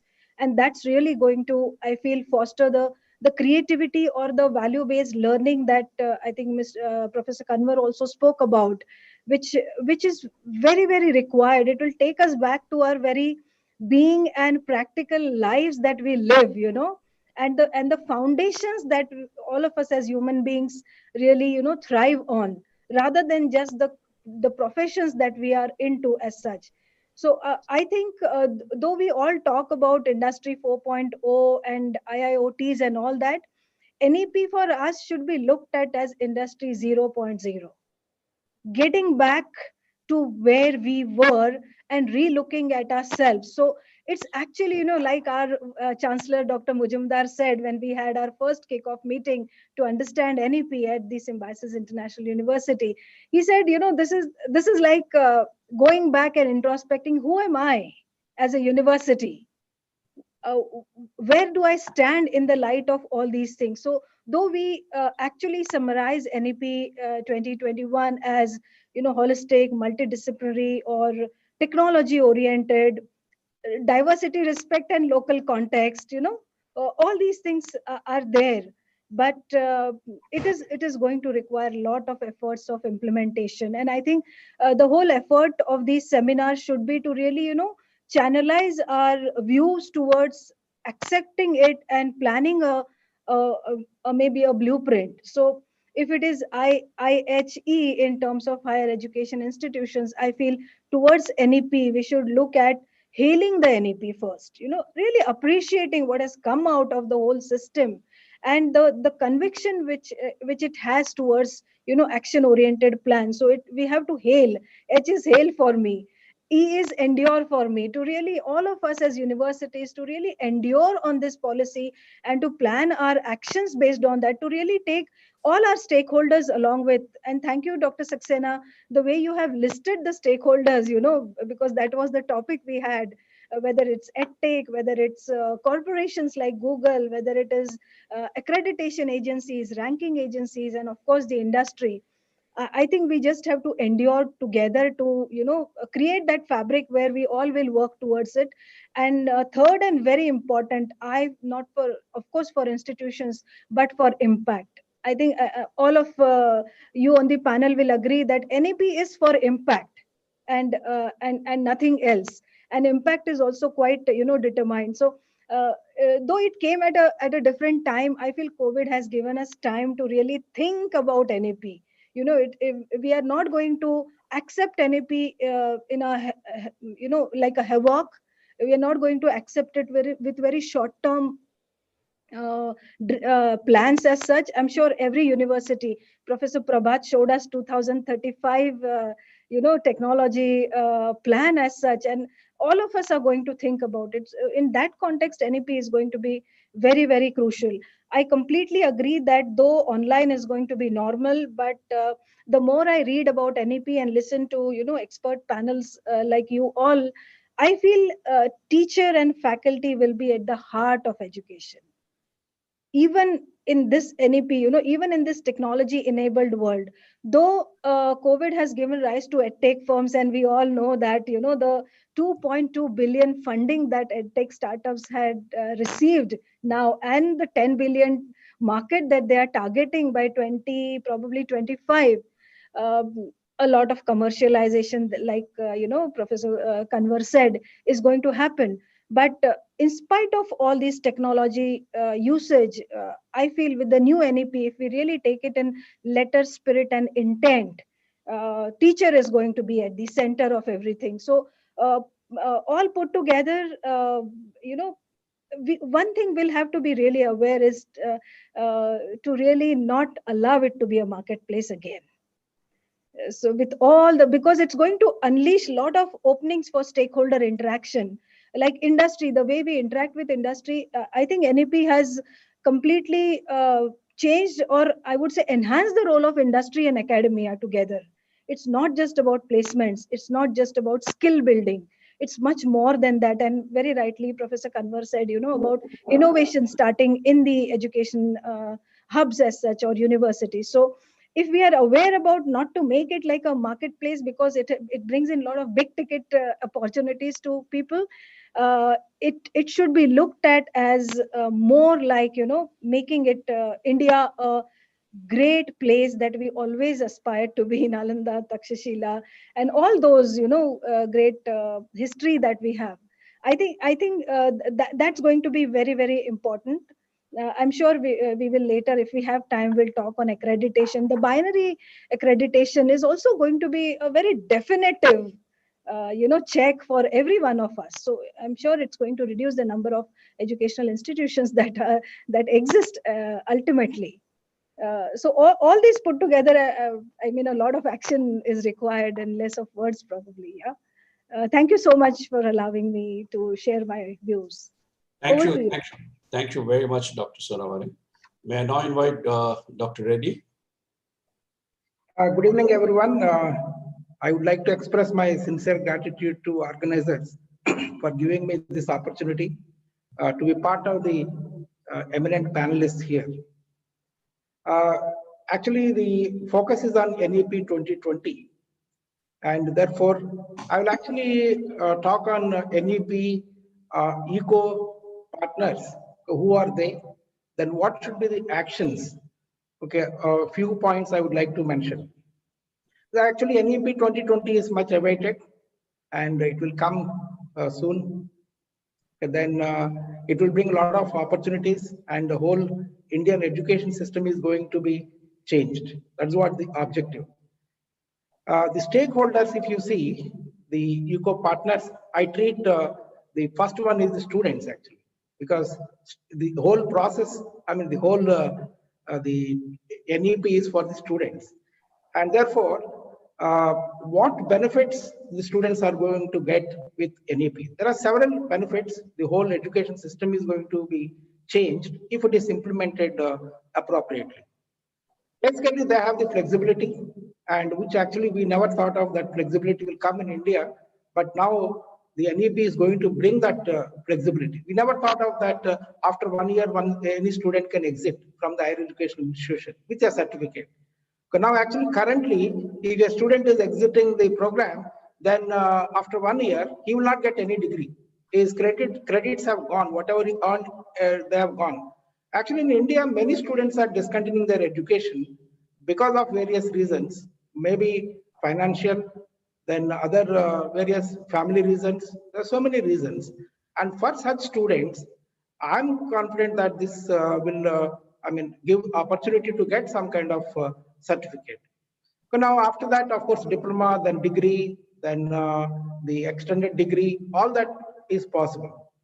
And another very interesting thing is that they can keep the credits, and in future, if they want to pursue any program, they can get into that, and they can transfer. A lot of flexibility in a credit transfer among the institutions. So now these things actually really will help the entire student community. But implementation is the challenge. Government has to implement appropriately. So now the second, the eco partner is the educational institutions. Now basically the educational institutions have to adopt. The policy is there, and if educational institutions don't implement, then it is a big failure. Now therefore, educational institutions also have to take it appropriately. First thing is that because of the COVID, we know last 8 months we have been going through a difficult time. And actually, one great thing the NEP, who created, have envisaged that the technology will play a greater role. But in fact, before COVID itself, they mentioned in the NEP, it was clearly mentioned that technology will definitely lead. Therefore, all educational institutions have to adopt the technology. That exactly happened. Because of COVID, all educational institutions have to go through this technology. And thanks to all the teachers, all the faculty members who adapted very quickly. Then it was actually, otherwise, there would have been some resistance from the faculty members if we go in step by step. But actually, one way, it helped the NEP to implement the technology on a very quick basis. Then that is one actually opportunity in disguise. This happened very quickly. Then other thing is that education institutions have to give proper training for the faculty members, not only implementing the technology, but also implementation of NEP itself. Actually, we just inaugurated the academic staff college in VIT AP. Basically, in VIT Vellore, it was there earlier. Actually, our Honorable Chancellor envisaged that there should be a training center, or there should be a training faculty training college. Therefore, he created Academic Staff College. So the objective of this college is to give the training to the faculty members. Of course, we say that FDPs, MDPs, and so on. And now actually, every university or every institute should have this academic staff college concept, wherein this staff college not only trains on NEP 2020, but also on the technology implementation and effective implementation of NEP, etc. Now, I feel that education institutions should come forward to create such training colleges. That is, within the university setup itself, we should have this training colleges. That VIT AP also recently, just last week only, we inaugurated this academic staff college. Okay, then the other stakeholder or other eco partner is the technology providers. Technology providers also have to actually change their thinking process. Actually, the whatever are required to cater to the NEP 2020, and of course, the current situation, I presume, I pray God that it will get over soon. But even if it is not getting over soon, some kind of reforms they have to bring in technology. And all universities, of course, many universities may not be able to afford, but then the government also has actually also support these technology implementations. Suppose if any university is unable to do, then government actually should support, irrespective of government universities or private universities, some kind of funding they should allocate to support these universities where they are unable to implement the technology. Then the other thing is the research actually. Of course, it is the next stakeholder is faculty. I'll just a few seconds, I'll talk about the faculty members. Of course, this new NEP 2020 will bring a lot of opportunities for the faculty. But on the research front, the government has to actually step up. Right now, currently, our research funding is very less in India. It is just close to 1% of GDP, less than 1%. But then that has to be step up. Because then if I see, compare with the world, actually the researchers are very, very less. Okay, if I see the statistics, we have around 238 researchers per million of people. But whereas in the some of the Western countries like US, France, etc., there are actually 4,300 researchers per million people. Now there is actually a lot of reforms we have to bring in research also, along with the NEP. NEP, is there, but then along with that, we need to actually bring a lot of reforms in the research area also, and a lot of funding opportunities should be provided for the faculty members to cope up with that NEP 2020. So the quality will happen in any education institutions through research. If research is the key, and all institutions should be only not only to cater to the teaching, but also should cater to the research. But then other stakeholders like faculty members have to adopt the new technology they are doing, and further actually they have to enhance their knowledge in the technology, and they should participate when research opportunities are given. They should actually take it up and then participate in the research. And other stakeholders are parents. Parents would be very happy because the examination reforms, a lot of reforms will come, and the pressure on the students will come down, and it is a great because it's a experiential learning and more hands-on. Can I hope, the pressure will come down on the students in the examination front, and I'm confident it is going to come, and parents would be happy. And as we say that it is industry-oriented and skill-based, definitely the job opportunities will be good, and parents would be very happy.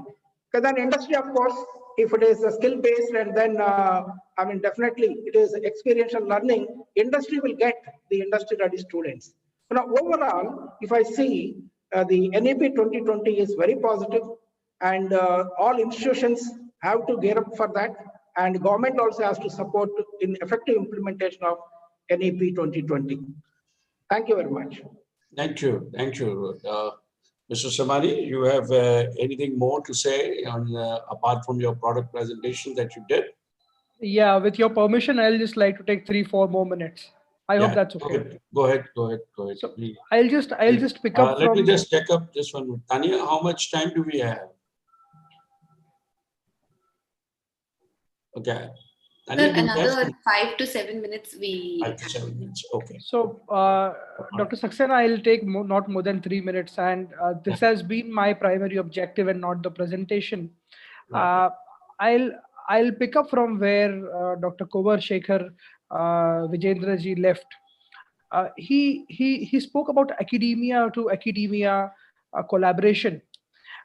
Very interesting thing happened in even I conduct a lot of panel discussions for my company, and I once had 6 to 7 of my customers who were there for a NEP panel discussion. Before the panel discussion, when we have a mic check, one of the principals told the other principal, "Hey, do you have a faculty on this?" That was an engineering college who was trying to implement choice-based credit system. There was another arts, commerce, science college from Tamil Nadu who had a, Bachelor of Arts in some Tamil language. Now there's a Chennai-based institution. There's a Ramnathpuram-based institution again in Tamil Nadu.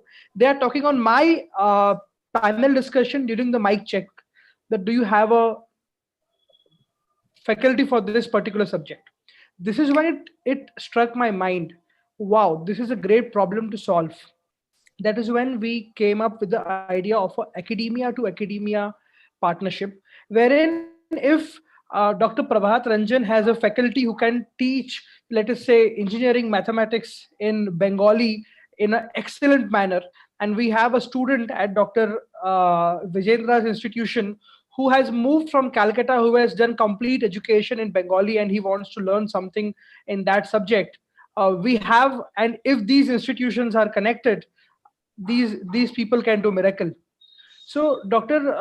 Vijendra, I 100% agree with you that edtech players should limit only till managing institution, till managing administration, so that industry leaders and teachers like yourself can give 100% attention to student success and not waste your time. I'm sorry to use the word waste, but not use your time in managing institutions and managing administration. Point number one, sir. Point number two, sir, data driven decisions are extremely important. What if I'm able to tell you that a first year student who's now joining your institution is most probably he would fail in first year? Or what if I am able to tell you that he was supposed to fail in first year, but since you already knew that, you were able to focus more on him, and the chances of him doing a master's in management or a master's in technology, or maybe he or she would be getting a job somewhere. So this is the importance of machine learning algorithms that we have been putting in place at institution. What we do is we take years of your data, we have got millions of students data, we analyze it, and we tell you on day one. This is called as our early warning system. So I 100% and I more than 200% agree. At various platforms, I've been talking on all these edtechs who have been raising funds. I'm told by my team I should not name them anymore. Otherwise, I may receive a notice. These days, you get a notice if you talk against the large edtechs. I've been talking with all institutions. First is vernacular languages. If you have a teacher who can teach a language in vernacular language, suppose I have a student whose father just got transferred to Chennai, and if he has learned trigonometry in Marathi, what, like, it should not be a problem if a school in Chennai is not able to teach in English. We should have a SIOM there who's teaching in Marathi.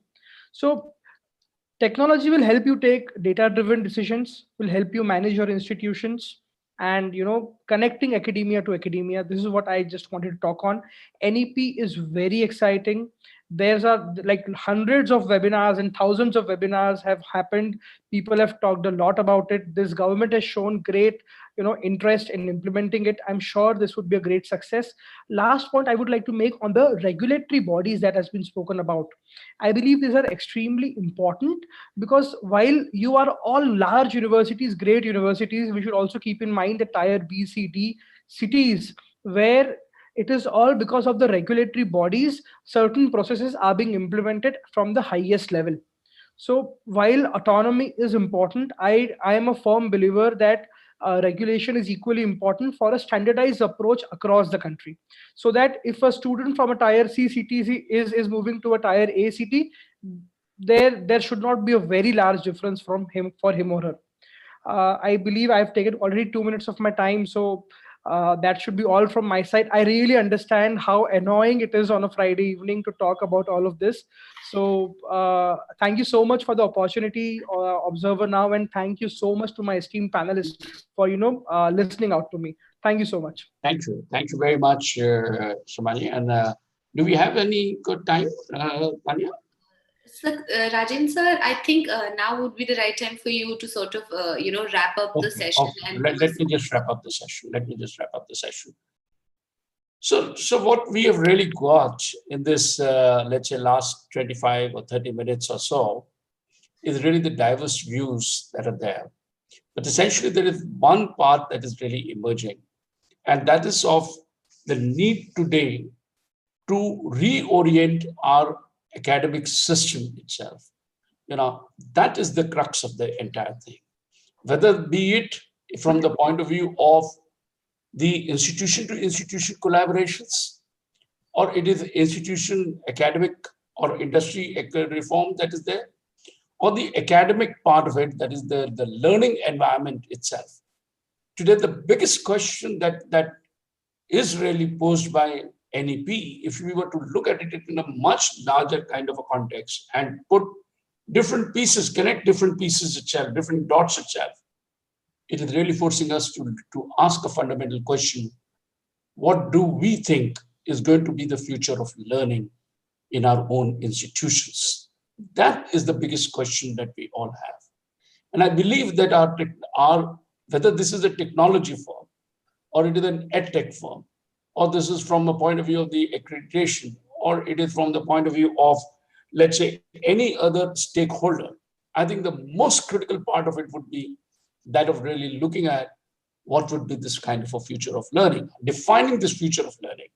It is in this context that one big kind of a piece which is there is that of co-creation, that we need to sit with, time has come when we need to co-create the entire learning process, including our programs and our teaching methodologies, along with, let us say, the recipients, that is the customer, that is our students itself. And today this is really possible. It is also possible to co-create in partnership with industry today. And technology today provides us with that kind of an opportunity of co-creation. Let's take a look at it from the point of view of the industry. And the industry post the technology revolution in the world post 2000, and particularly post 2010, the concept of co-creation really gained ground even in the industry. Whether this is a product or a service that was getting designed, somehow or the other, the academics, we always believe that we know the best, and therefore we know what is right, and therefore that is what would really sell. The fact is that is not really so. Today, more specifically, the COVID has really told us that it is important for us to prepare the students for a new world. And what that world would be, today, unfortunately, there are no answers for that. And unless and until we sit with industry, with the students, with parents, and with other stakeholders, and define this new world, and then create those kinds of programs. Fortunately, the new structure which is with the government of India and researching in the NEP is one where it will not be a kind of something that is going to be dictated by the top. It is going to be dictated by UGC or AICTE. This whole vanilla concept, I'm sorry to say, Mr. Sohani, this whole vanilla concept of and the standardized approach have actually killed education in this country. Education is where it has to allow innovation. It has to allow creative thinking.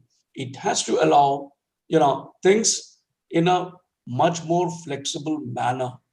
And freedom has to be given to the institutions to really create something different. The fundamental objective of an institution is knowledge generation and knowledge dissemination. And I think today, all faculty members and technology can work together extensively towards creating such a kind of a ecosystem of knowledge generation and knowledge dissemination. One of the biggest factors that India has not been able to gain to get the opportunity in higher education, we have lost last 2 decades, if I were to say, in education, only because of the policies which are backward looking. Absolutely. Only because the regulators were restrictive in there. They restricted us. What the national education policy is saying is move forward. That is what it is really like. Absolutely. Thank you very much. And it has been a pleasure being with you all. I would like to thank all my co-panelists over here. It's been a pleasure being at the Observe Now platform. Thank you very much, Tanya, for inviting. Thank you. Thank you very much, sir. I think you've stepped in perfectly in your role as a moderator, and I would like to extend a warm thank you to you. Thank you for driving the conversation. Nothing better than an expert in the field to drive a conversation with a panel of experts in terms of decoding how education would look like for us. Thank you. I think many of our questions have been answered. Of course, we are still left with many, but for that, Observe Now is always ready to do more and more of such conferences and bring industry leaders together for more of a peer-to-peer interaction, for answering the questions for the entire country and creating and generating value. That being said, I would like to also extend a warm thank you to all our panelists for this session, Dr. Soane, Mr. Vijendra, Professor Ranjan, Mr. Somani, and Dr. Reddy as well. Thank you for adding such great value and such great depth to the discussion. Thank you. And Tanya, just a request, maybe next time you should have all the stakeholders in a single panel and then have the discussion. It will be fantastic. I think that's an interesting idea, ma'am. Yes, definitely that feedback is taken. Because we'll get to hear more on this topic. Yeah. Yes, ma'am. Absolutely. Thank you. Thank you, everyone. Thank you so much. Take a minute to thank everyone who has joined us in today. Thank you for making this India's largest virtual education summit, where we decoded the new education policies. We had policy matter experts, we had subject matter experts, and we at the end tried to understand how the education sector would look like for India. Thank you to all the panelists, all the attendees who have made this a success today. Another minute to thank all our partners for making this happen today. Our presenting partner, Collegedunia, our powered by partner, CollPoll, learning partner, Great Learning, EduTech partner, Mastersoft ERP solution, CSR partner, Pleasing Strides Foundation, and admission software partner, Extra Edge Technologies Private Limited. Thank you, all of you, and I hope to see all you leaders soon in person, where we could do a much larger discussion, a much more focused discussion, and hope to interact with some of your students as well very soon, because I think how they react to this policy when a media organization comes into play and when they're interacting with stakeholders, what are their expectations. I think that's also very important for you as policy leaders to understand, to draft out and craft out better policies to shape their future. And Observe Now definitely has that in mind. And as soon as we are done with the pandemic, I think we will move on to doing that and interacting with the future students of India. Thank you very much. And I hope all of you have a nice weekend and all of you are safe in your homes. And Gurudev sir, I hope your throat gets better. It's terrible. It's actually scary to hear somebody say that at this weird 2020 year that we're living in. Thank you very much. Thank you so much. Thank you. Thank you so much. Thank you. Nice meeting everyone. Thank you. Thank you to all the attendees also for joining us. I'm Tanya Tikku signing off from Observe Now Virtual Education Conference. Thank you very much, and I'll see you all next time.